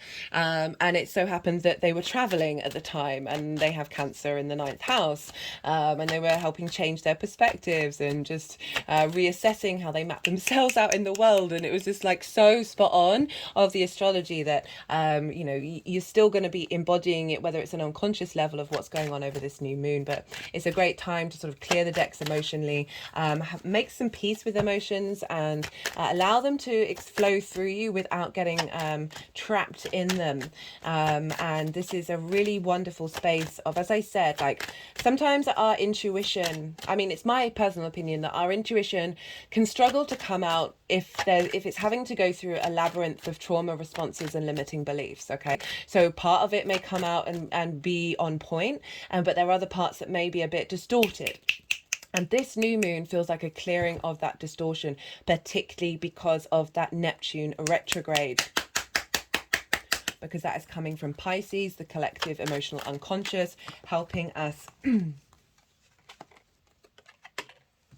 helping us find our ability, that the magic of the all, right, of the collective unconscious, and being able to help clear away blockages that are maybe not to do with you, that are to do with the collective, or to do with your past lives or ancestral work, that is helping you be able to see how you are nourished in one-to-one relationships, and what's important, and how it is that you nourish as well. I talked a lot about mothering in the collective reading.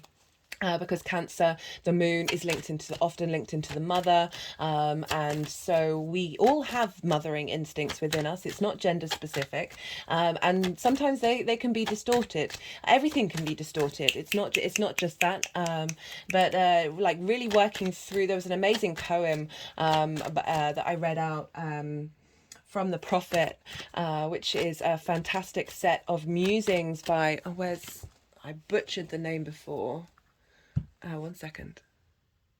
It's by Kahlil Gibran, and I've written it out. To be fair, I copied and pasted it. It's in the description box, and it's really very freeing. And I think it applies into all of our relationships. It's not, we can mother. It's not just about children. We mother the people around us. There's a sense of connection there that I feel like there's a wound for us to work through collectively, to help us both support and guide while still setting somebody free.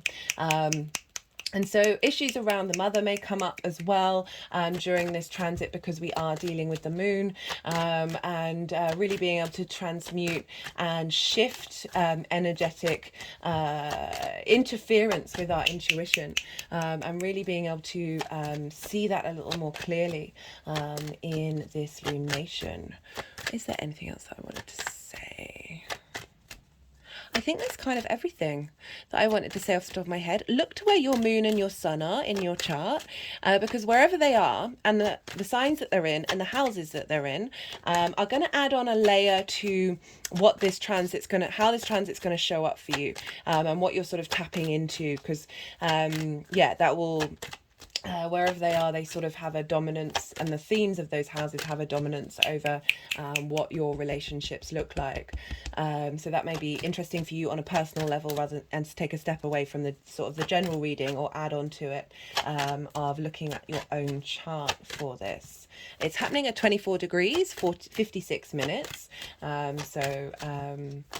Yeah, quite late on in Cancer, which I love, because this means that the moon, I think the moon is moving into Cancer this evening, and so that's the balsamic phase. So we're in the balsamic phase now, actually, but most of the balsamic phase will be like those near 25 degrees of Cancer. So we're clearing out a lot of blockages from a good chunk of that sign.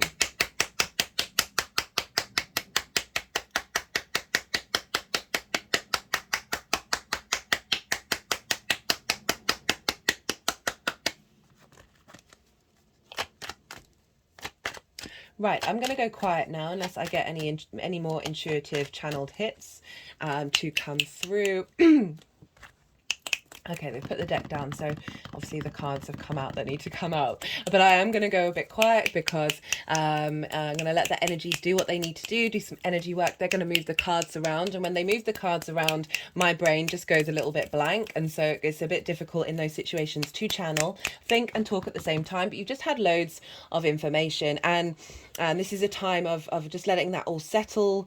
We need sleep as well as action. As a yin night sign yourself, you've got a lot of support and this ability to sit with this energy and let it flow through you in a very supportive way. And so just let it all settle, see what intuitive hits come up, and then I will come back and I will start talking about how what the tarot is saying in relation to this astrology.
Oh, I forgot to mention, sorry, I'm pulling cards for 3 piles.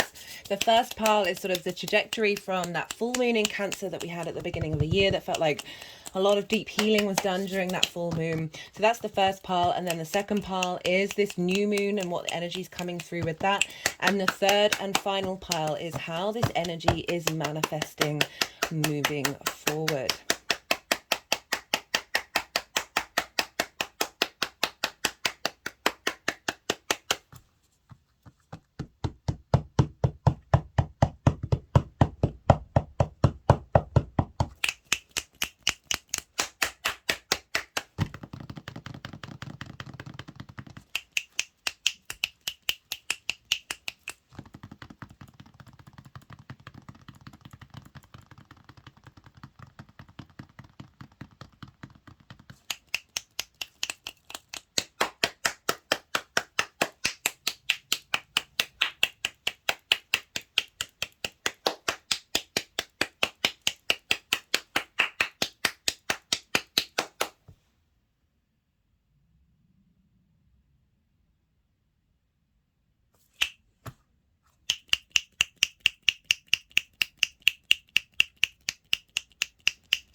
My hands have just gone over my heart chakra.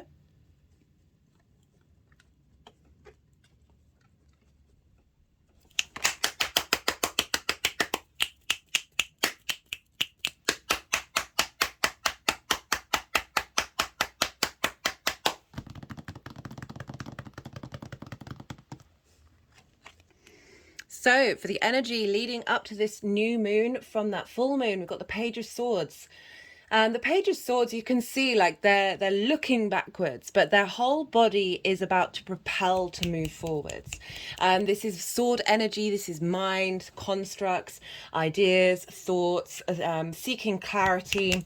And Pages are the first of the court cards who've got hold of the element, right? They're very youthful energy, very excited, very like, what is this? How do we work with this? The playfulness around that.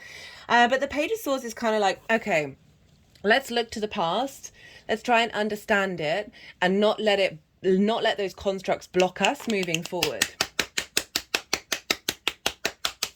You know, like the sword deck, sword court cards, they always have birds in the sky, and the page has got quite a few. So it is like, just really enjoying all these different ideas and figuring out which idea is that sort of higher perspective of like, how are we bringing that back down to a sense of clarity? How are we, through that maturity of, we go through the knight, the queen and the king. But there's this sense of pages also represent messages, and heralding in new dynamics. So this is really sort of speaking to me in terms of the 7th house opposite your 1st house, of having been in contemplation of past intimate dynamics, past one-to-one dynamics, and being reflective of how, but with a sense of objectivity, right? Because it's not like it's cups energy where you're connecting deeply to those emotions. There's still this sense of objectivity as much as you can get. I mean, obviously everything is all subjective, but it's an idea of seeking clarity rather than seeking emotional wholeness, right? There's a different energy here of you looking to the past of those relationships and not necessarily getting swamped down by the emotional responses, but being able to say, okay, that was that, cause and effect. Let's see where I'm now, and reassess and be able to reassess in order to then move forward. You know, they're holding the Ace of Sword in their hands, a little unsteadily, you know, as if they've first just half got it. But there is that element of, we are moving towards that clarity, moving towards that ability to be the King of Swords and be able to know what it is that you need from your one-to-one relationships. For the energy of the moon itself, we've got the 7 of Swords in reverse, we've got the 6 of Wands, and we've got the Chariot, which is actually Cancer's card. So lovely that that's showing up. And this feels that oh, I had a message that came through earlier and it's just completely gone.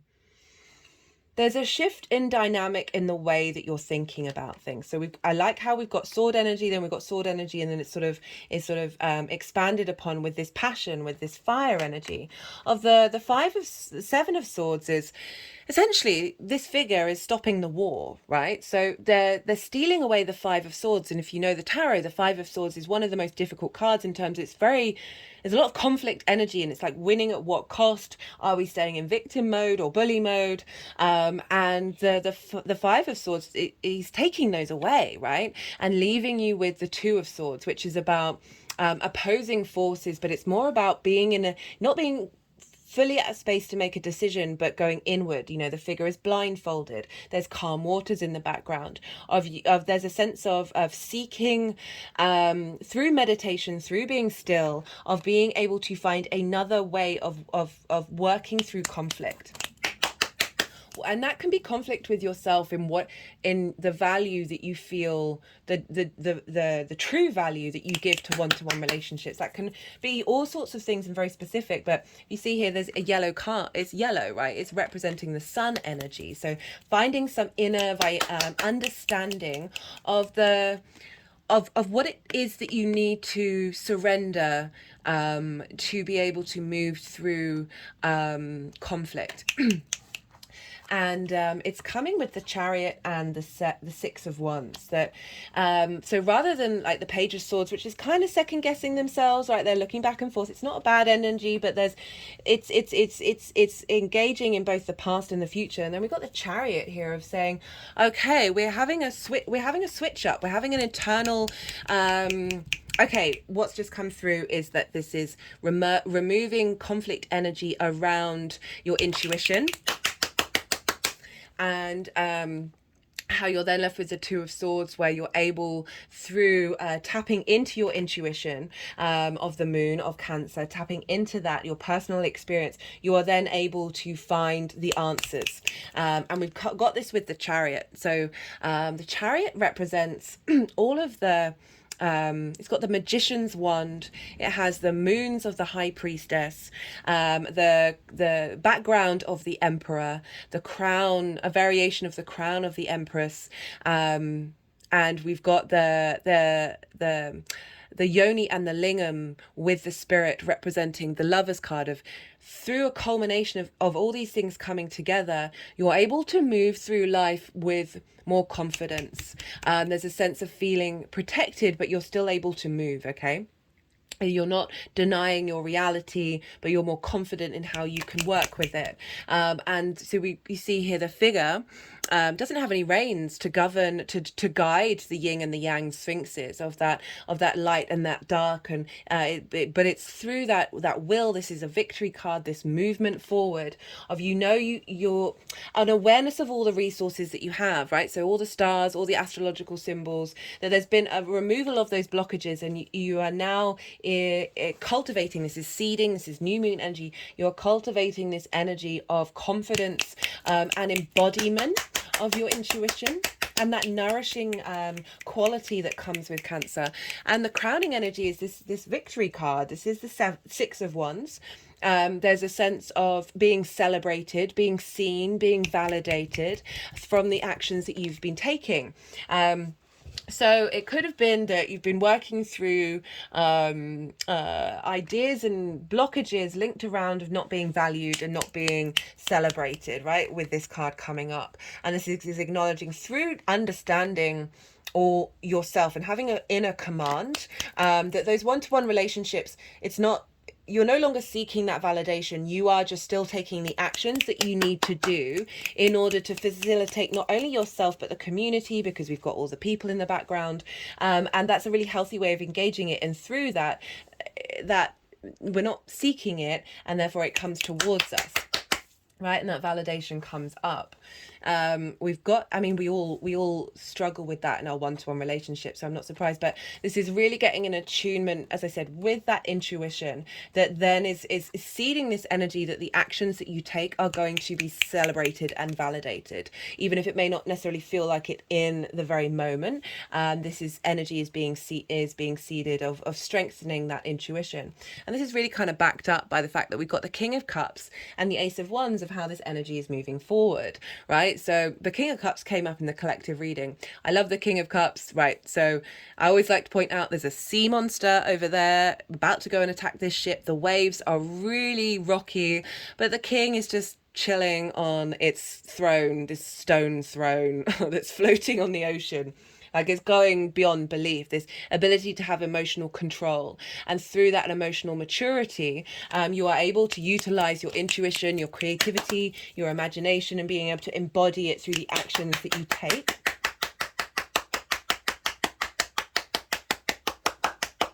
There's a lot of, as I said, that maturity, that groundedness of allowing those emotions to flow through you. It's not about denying them, but being able to then utilize that very intuitive space for you to embody that in the, as I said, in the actions that you take with the Ace of Wands. So this is very, it's a powerful card to end on. Aces are kind of like yeses.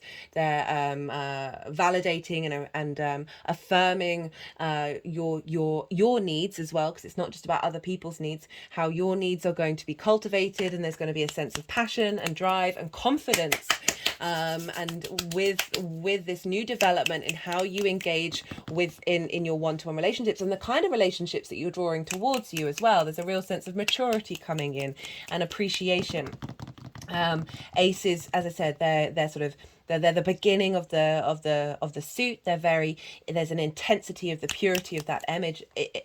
energy.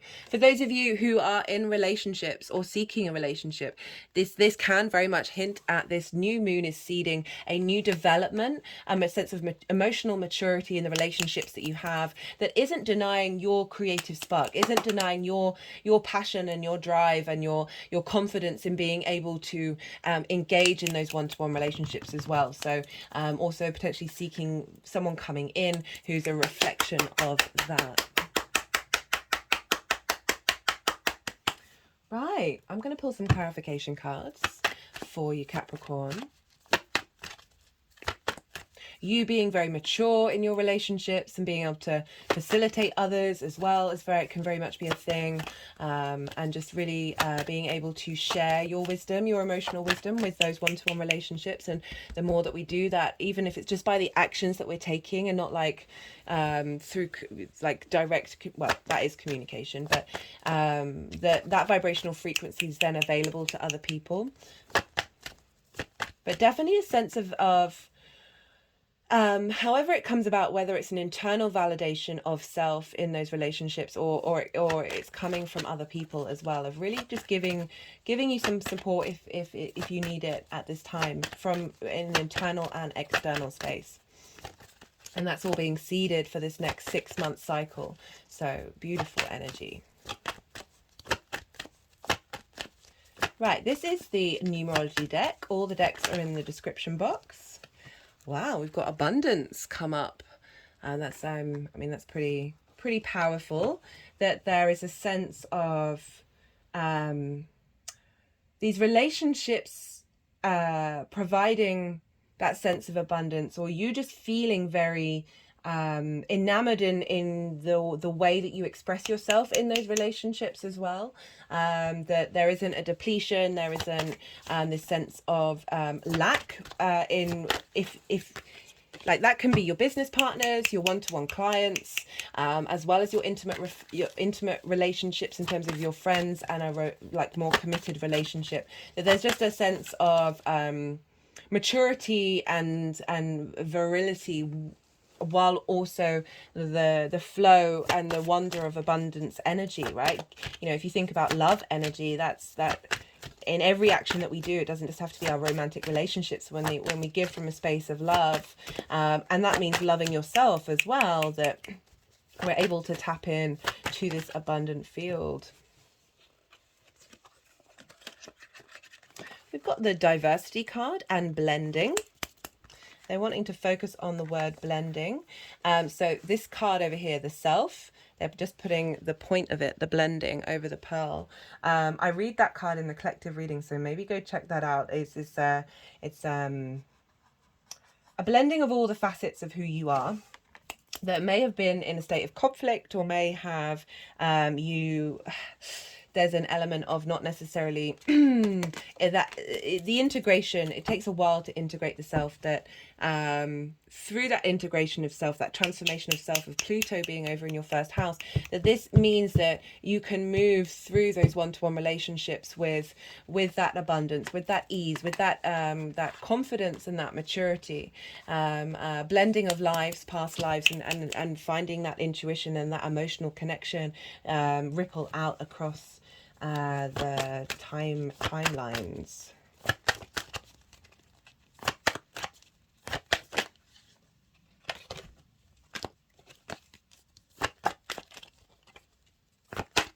Going to do one more card. This is the First Light Tarot, mixture of major arcana, question cards and statement cards,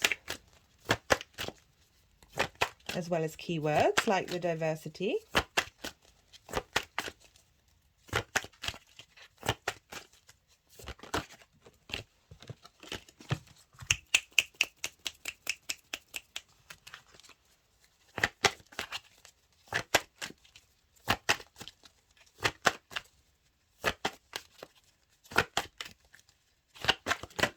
I'm just getting, you're not bound by past relationships. That just keeps popping into my head.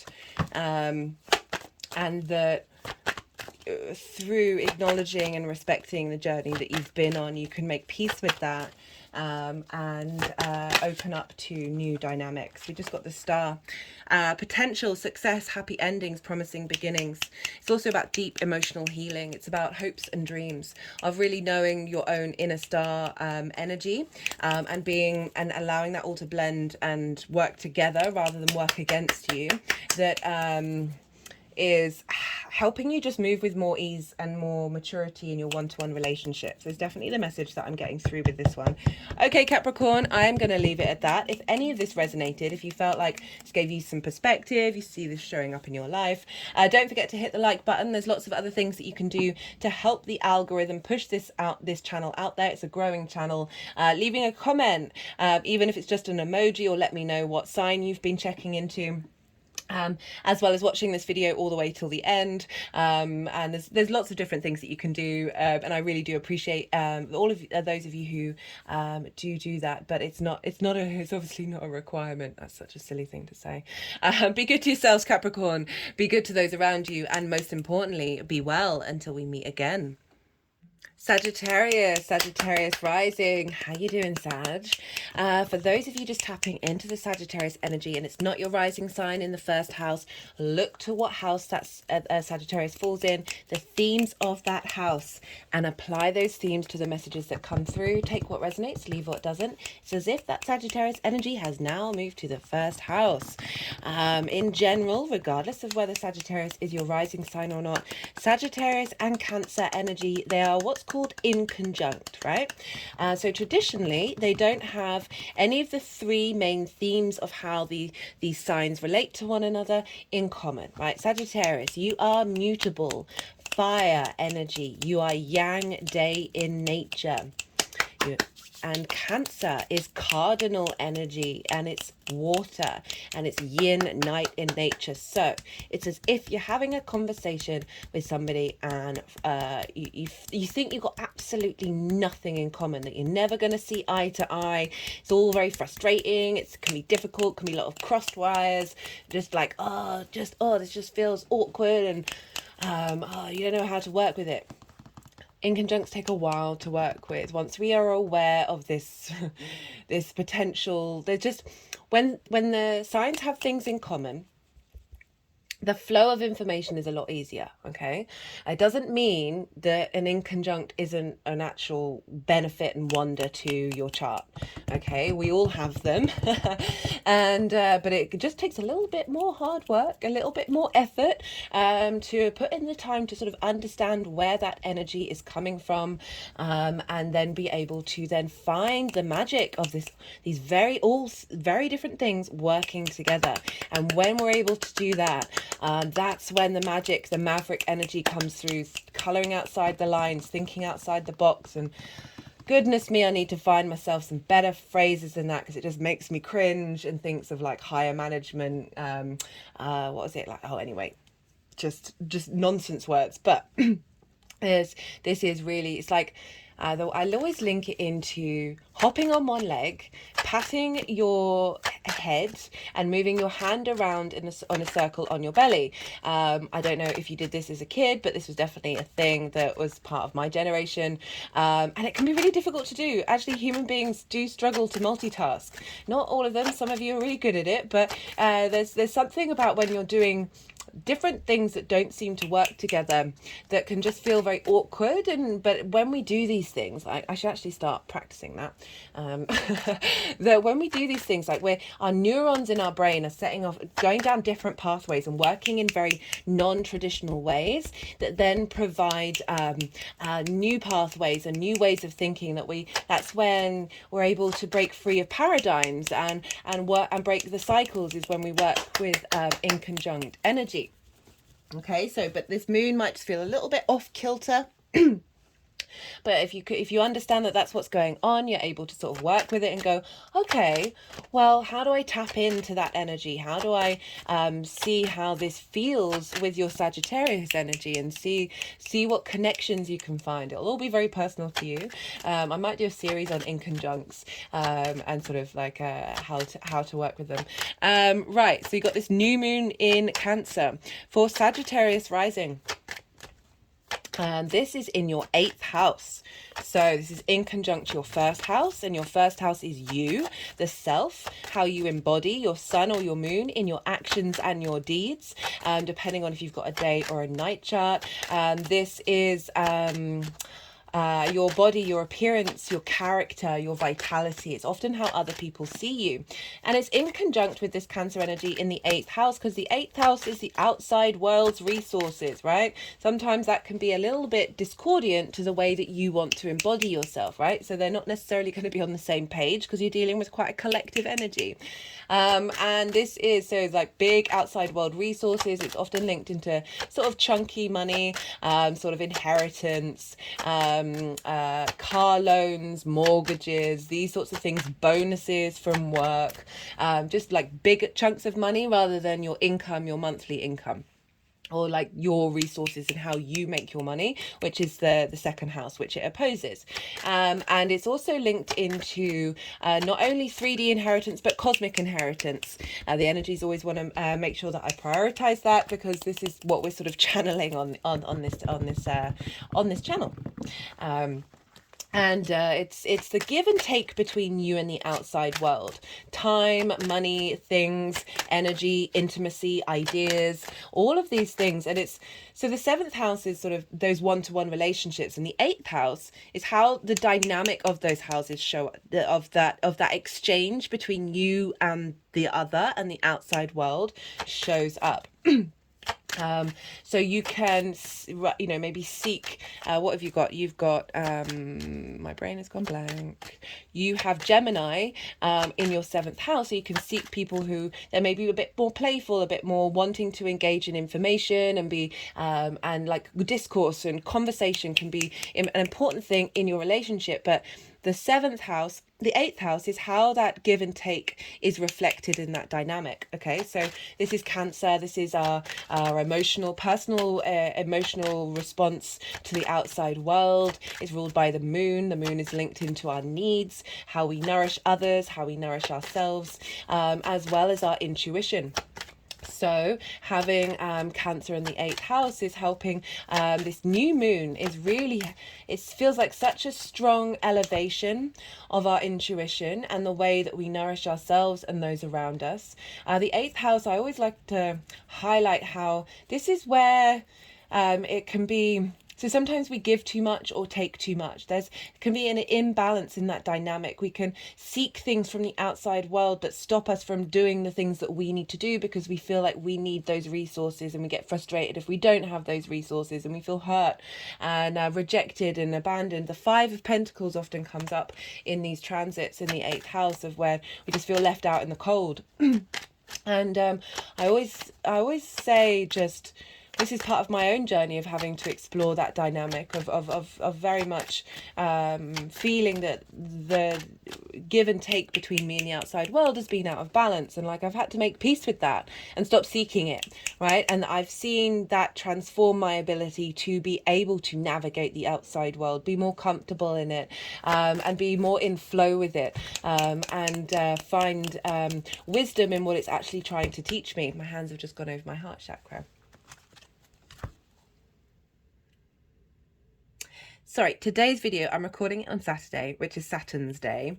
And one of the things that I've noticed for my personal journey with the Saturn retrograde in Pisces is that the cards don't want to necessarily come out in a timely fashion. There is a sense of delay.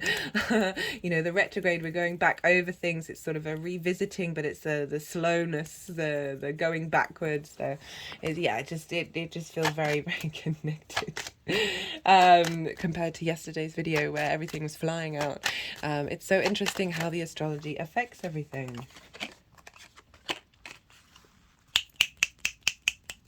And just as I say that, 2 major arcana pop out for you, Sagittarius.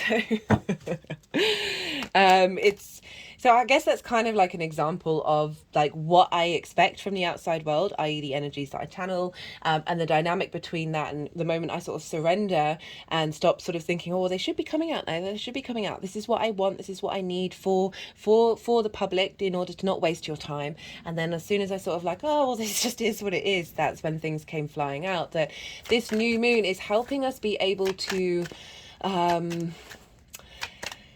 tap into your ability to express your emotions, you know.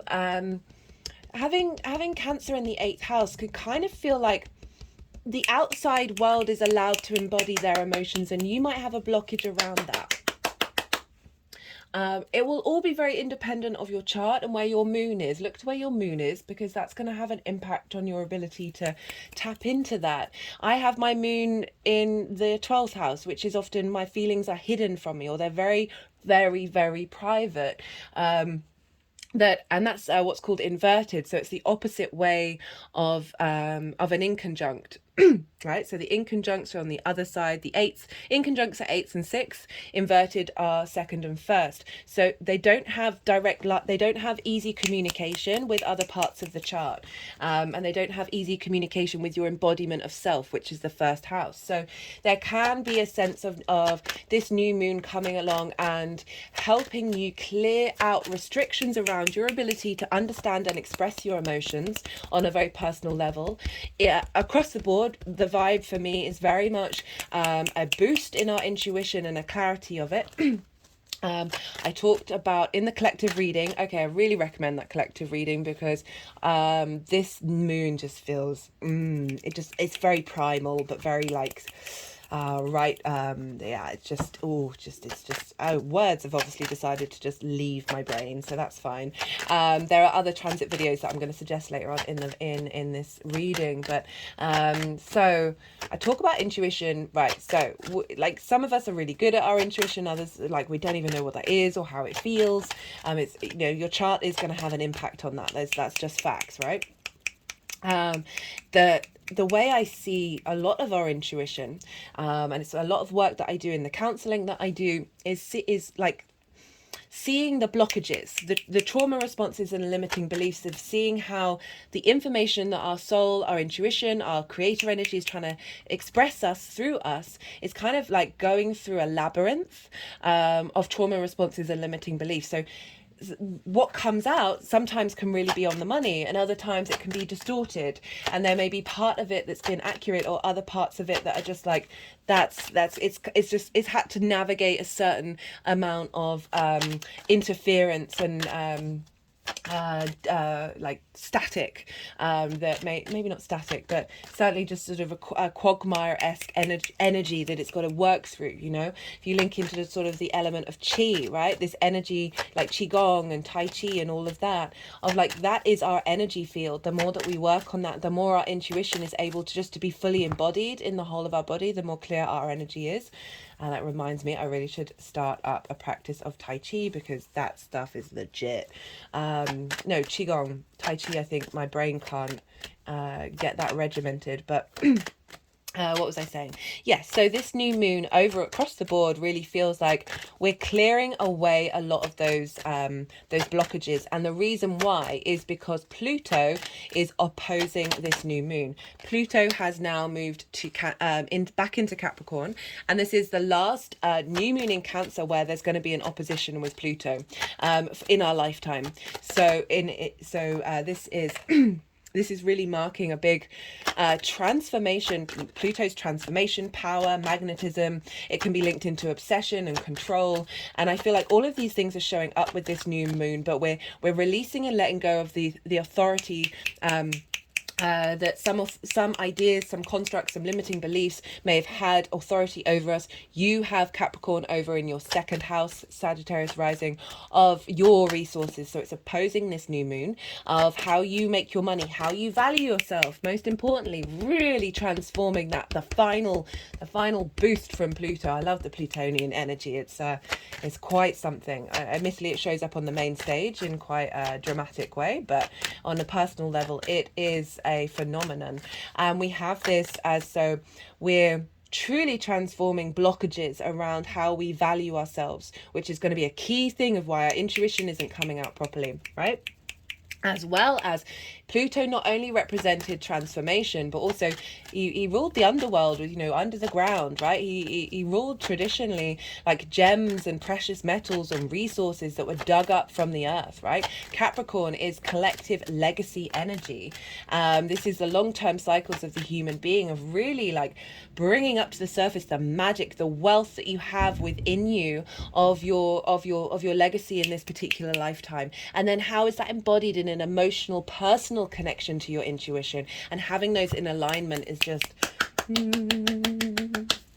yeah, I was genuinely quite amazed at how many positive cards came out in that collective reading, because you'd think with Pluto opposite the sun and the moon on a new moon that this would be instigating control, obsession, all of the sort of more negative, potentially oppressive energies, fear that Pluto can have. But honestly, that's not the vibe I've been getting.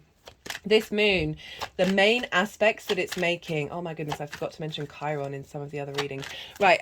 God, excuse me. The main aspects that the moon and Pluto are making during this new moon are to the outer planets. So we've just talked about Pluto, Uranus, Neptune and Chiron are the main players of this new moon. So we've got very little interaction with the personal planets. We're dealing with like collective, generational, galactic energy. These planets are further away from the sun, so they're less of this solar system centric. They are more galaxy centric. So we've got really beautiful energy, and they're essentially forming what's called a cradle, where we are being rebirthed. One of the main cards was the threshold card. This was the final card. We are moving into a different dynamic of how we engage. There's a sense of maturity coming through of our emotional response mechanisms. It's not about hiding from or repressing our emotions or our needs or our nourishment. We're really getting to the root of those and being able to express them from a soul level and engage with our intuition with more clarity and understanding. And so this is for you in like I said, it's not only your relationship with the outside world, but your relationship with spirit. That's certainly my vibe, or creator energy, or whatever you want to look at it like. There's a lot of magic in the 8th house, and this is because this is your relationship, that one-to-one relationship, the dynamic in which that shows up, your intuition, right? The cosmos is talking to you via your intuition and they really want you to be in harmony with how you nourish yourselves. Right, how you nourish yourselves, that isn't seeking that from the outside world, but really cultivating this inner reservoir of nourishment that you can call on from the outside world. You can call on from the cosmos, and really be able to sit with those emotions with a sense of peace, even if you're crying at the same time. Right, we can be angry and at peace at the same time. We are multifaceted beings. This was another one of the cards that came up for the collective reading, which is all about acknowledgement of the multifaceted, and just really being able to harmonize the different versions of self or that are happening all at once. I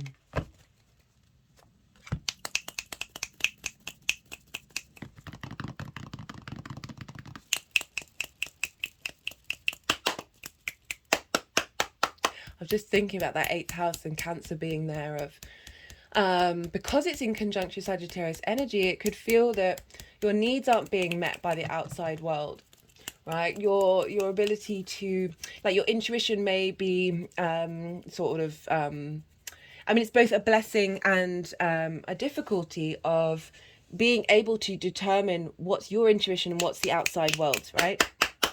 And I don't know where these cards are going to go, because the energies will move them around, but I am getting a sense of you being able to find clarity moving forward. The energy that's being seeded is helping you. If there is something that you're navigating with, for some of you, you might be able to be in harmony with it, in balance with it already, and you're just adding onto that layer. It all depends on your chart and what else you've got going on in your chart, but just the sort of general energy could be a sort of being confused about what's yours and what's the outside world's. Okay, I mean, we all suffer from that, right? The collective energy, our parents' energy, our friends, big people in our life, we get very easily I want to say programmable, but I don't want to, like, computer phrases are really just, they just make a lot of sense, even though a lot of that there's so many other ways of interpreting that, but it's just I grew up, yeah, anyway.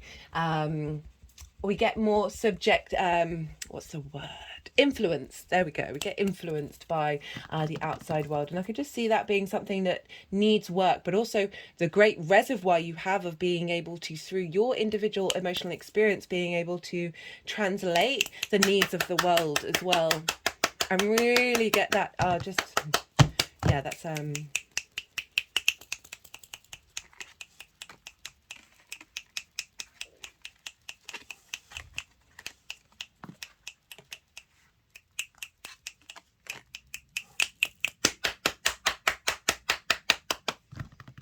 so Uranus is over in Taurus at 22 degrees of Taurus, sextiling this new moon. Taurus for you is in your 6th house of work, health and routines. And so Uranus is really helping you facilitating through creative energy. It's a sextile aspect to Venus. Creative energy, a sense of appreciation and value, a love, a harmonizing of you being your individual self in the way that you work, and feeding that energy into this new moon, of how to take care of yourself, maybe getting downloads and understanding there are resources coming in from the outside world to provide support for any health discoveries you make, and also finding routines that really work for you, as well as really embodying your work from a pleasure principle Venus energy that is being facilitated by your intuition. We've got Neptune over in Pisces, that's in your 4th house, and Neptune is retrograde and it's trining this new moon. Oh, let me rewind a bit. So not only is Uranus sextiling the new moon, but it's trining Pluto, so your work in harmony with your how you make your money, so the unique version of you wanting to be birthed out, so trines are wisdom, elevation, expansion, a sense of cohesion, a bringing together of this intensity, this magnetism that you have with the tools that you have in order to make your money, with how you embody that in your work. Very supportive energy being seeded. Neptune over in Pisces, your 4th house of roots, homes, foundations. Saturn's also retrograde there, but the Neptune retrograde is really significant. Neptune, I pulled cards for the Neptune retrograde in the Capricorn full moon video if you want to go and get an understanding of how that's showing up in your life. But across the board, all of the signs, it was very much clarity with this retrograde, because Neptune can be a bit overwhelming, can be a bit foggy, because you're dealing with, the quantum field, the creator energy and its vast possibilities of manifestation. This table is real and it's not real. Very idealistic, very unconditional love energy of Neptune going retrograde, bringing that magic of Neptune, the magic of Pisces into your foundations. That's feeding into the way that you work. It's also, so it's sextiling Uranus in the way that you work. It's trining the new moon over in the 8th house, of making sure that what you need from your foundations, this unconditional, very idealistical, magical energy, is drawing a different reality, a new version of how you engage in the world into your foundations, that is feeding the 8th house, of making sure, like, let's get your ability to understand how you're responding to the outside world, and how that world is responding to you, your personal emotional connection to your intuition, how that is the wisdom of the roots and foundations of the collective emotional unconscious of Pisces, feeding into your ability to be able to navigate that 8th house. The 8th house is also about transformation, so there's a real sense of like a shift. It's a very magical house. And Neptune is sextiling Pluto over in the how you value yourself, the tools that you have in order to make your money, how you manifest, right? It's your resources. So this is what's called a cradle. And we've also got a square between the Pluto and Chiron, as well as the moon and the sun, the moon and the sun and Chiron in Aries, and Chiron is that wounded healer element. And let me just get my phone. I'm gonna pause for a second. Yeah, it's just the sun and the moon that's squaring Chiron. I mean, by sign, Pluto and Chiron are also squaring each other. So we've got this cradle image, right? So everything that I've just talked about is forming the basis of this cradle of being held with the opposition going over the top. And we're being rebirthed into something. And not only that, so we're processing personal wounds to the inner self. And both Pluto and the sun and the moon are squaring the nodes. So this is really pivot points, right? We had an Aries new moon that was an eclipse, a hybrid eclipse. I recommend that one because this is kind of like starting this instigating cycle of the new moon cycle that we're in right now, and each of them are building on each other, of this integration of this sort of this the magic of our soul's journey with our 3D experience, and that this new moon is squaring the new moon we had in Aries. And so and that was an eclipse. When we have eclipses, they happen opposite each other, but often it's the signs that square those signs. So we've had Taurus and Scorpio, and it's the moons in Aquarius and Leo that's when things started showing up.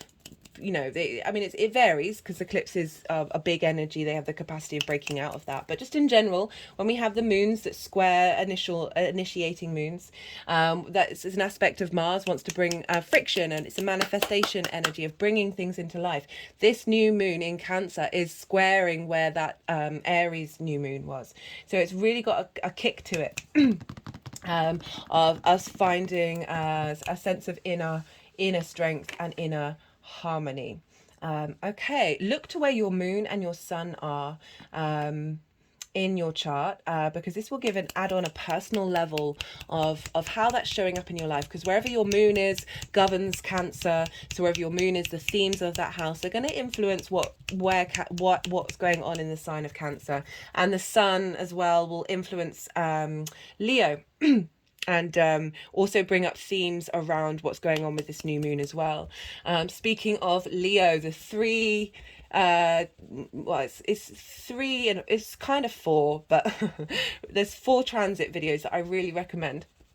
The Venus retrograde in Leo, that she retrogrades the least out of all of the planets. This is the first time in Leo that she's retrograded in the past 8 years. So this marks a big change in our personal value space. You have this over in your 9th house of how you see yourself in the world. Venus rules Taurus, where Jupiter is. Jupiter's just moved in there. It's a year cycle, bringing wisdom and expansion to your working life. Jupiter rules Pisces, and so is governing what's going on with Saturn and Neptune. So all of these 3 cycles and these transits are all playing a very big part over the next couple of months, especially because Saturn's retrograde, Venus is going to retrograde, Jupiter's going to retrograde. So the reason why I say 4 is because I've just done the Saturn retrograde series. And I did a previous one of just Saturn in Pisces, and I break down the main themes of the overall message in that first series, and then I talk more about the retrograde in the second series. So yeah, I love the vast tapestry of this astrology, and it's always so wonderful to see all those nuances and how everything is playing with one another.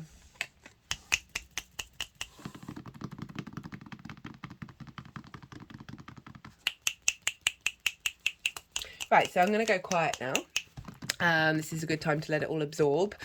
Speaking of absorption, so a lot of this energy of this moon is yin night in nature. That's earth and water.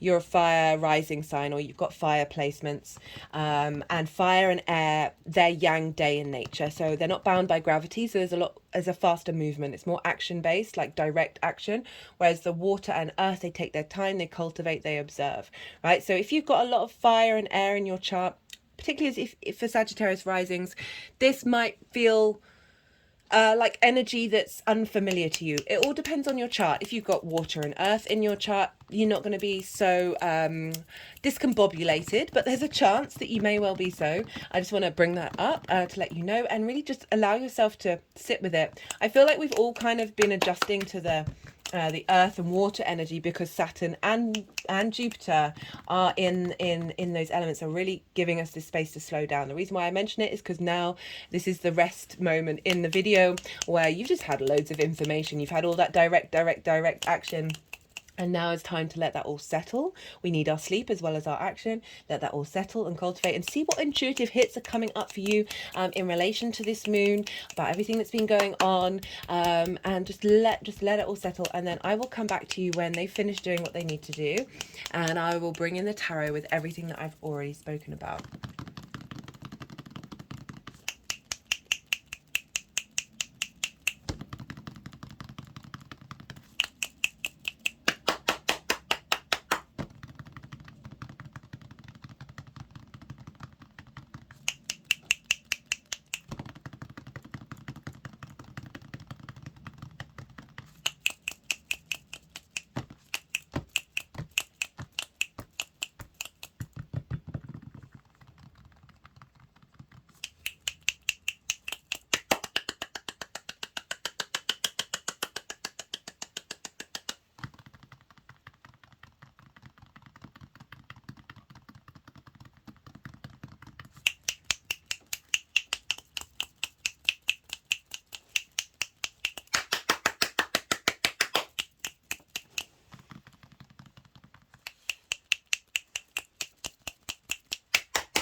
Oh, I completely forgot to mention. So I've pulled cards for 3 piles.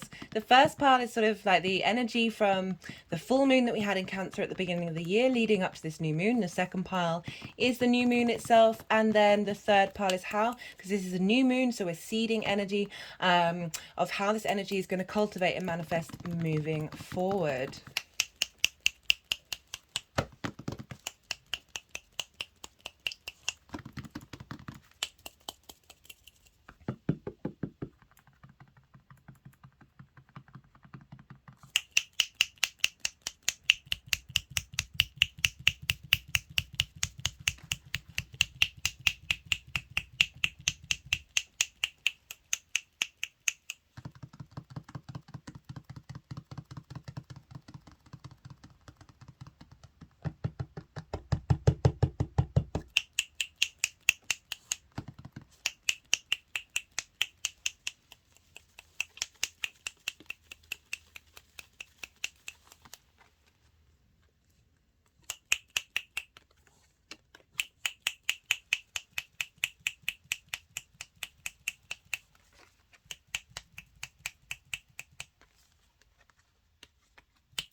Okay, so we got for the energy leading up to this new moon, we got the Ace of Wands and the Hermit, and they were doing things with the Hermit, sort of implying that you've been going inward, but also not. It's not like full isolation mode, but I just we've got the Ace of what, so this combination, this is the Virgo card as well, and that's your 10th house, Sagittarius rising, and so that's sort of your life purpose, your career, how the outside world sees you.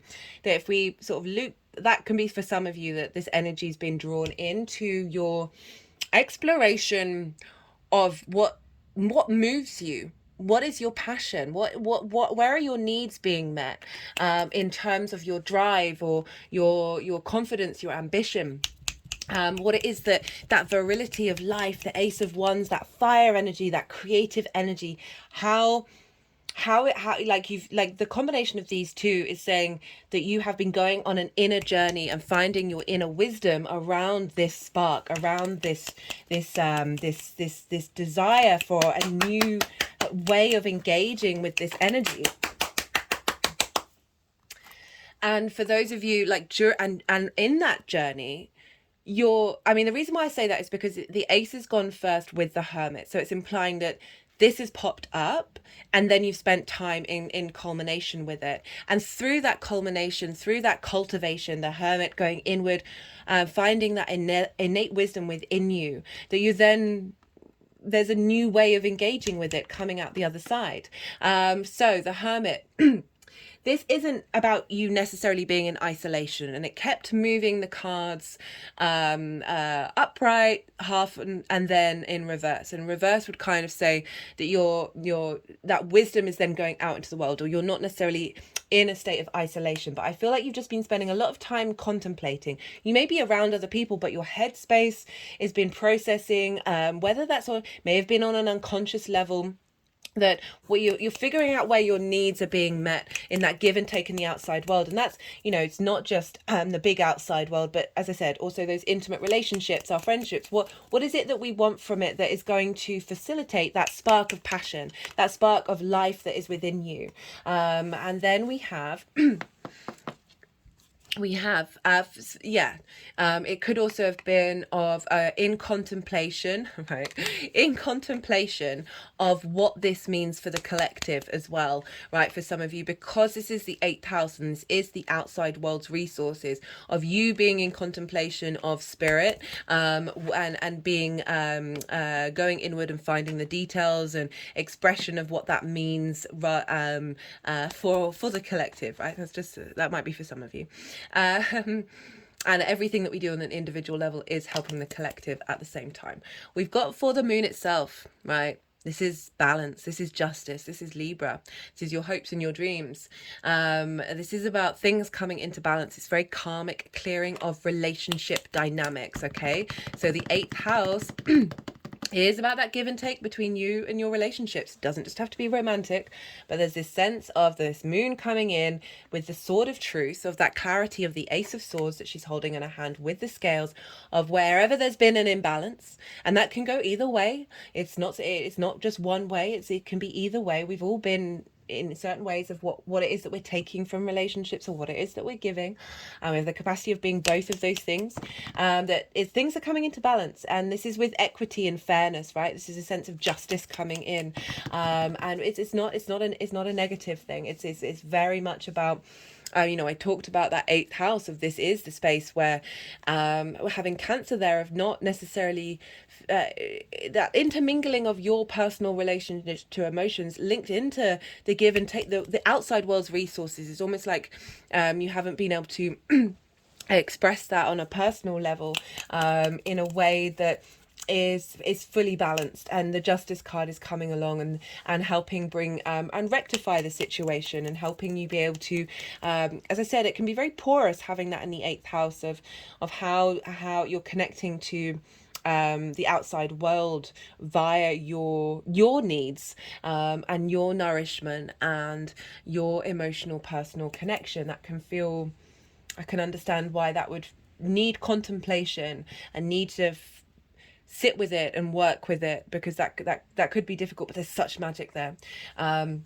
We've got for how this energy is manifesting moving forward. So justice has come along and rebalanced things, and now we've got the King of Swords and Judgment. I love this for everything that I've just been talking about, because the King of Swords, there's a higher perspective, there's a clarity in understanding what your connection to this is. We've got the birds in the background representing a higher perspective.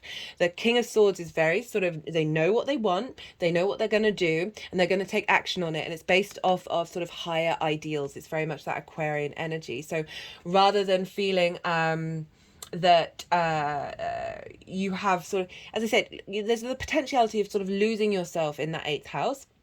The fact that the King of Swords has come through and gone, nope, now we see things clearly. Now we're able to work with this rather than getting lost in the fog of it. That we've got this with the Judgment card. This is a very powerful card. This represents elevation, and this is so we go the Death card, which is about letting go.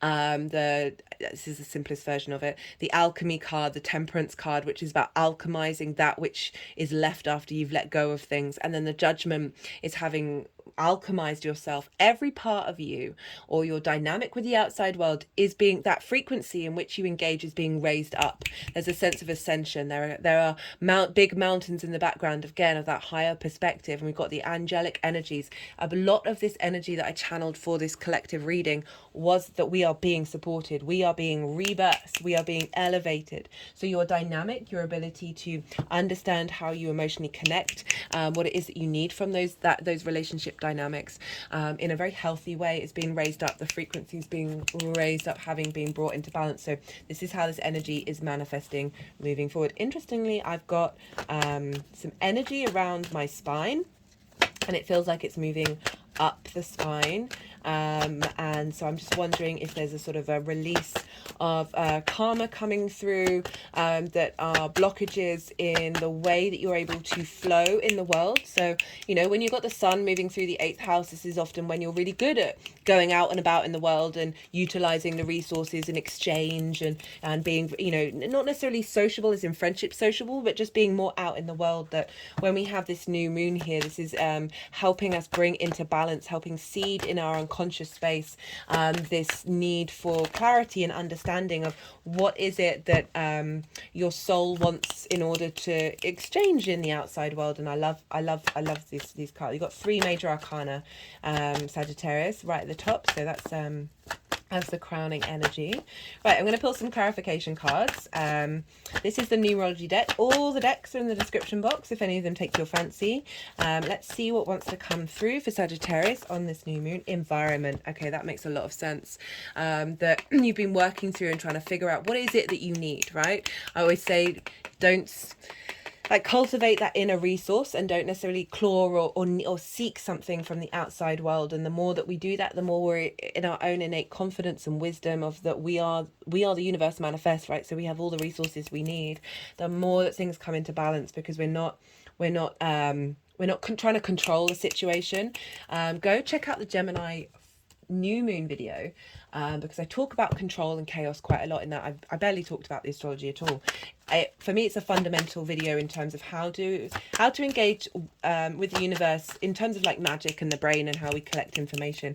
So your environment is being rebalanced, and you're finding clarity and the ability to have authority as well with that not the 10 of swords, the King of Swords, the authority in which the king is able to express itself, and being very outcome card, but I should take those cards out, to be honest. This is the First Light Tarot. It's a mixture of major arcana, question cards, keyword cards, and keyword and statement cards.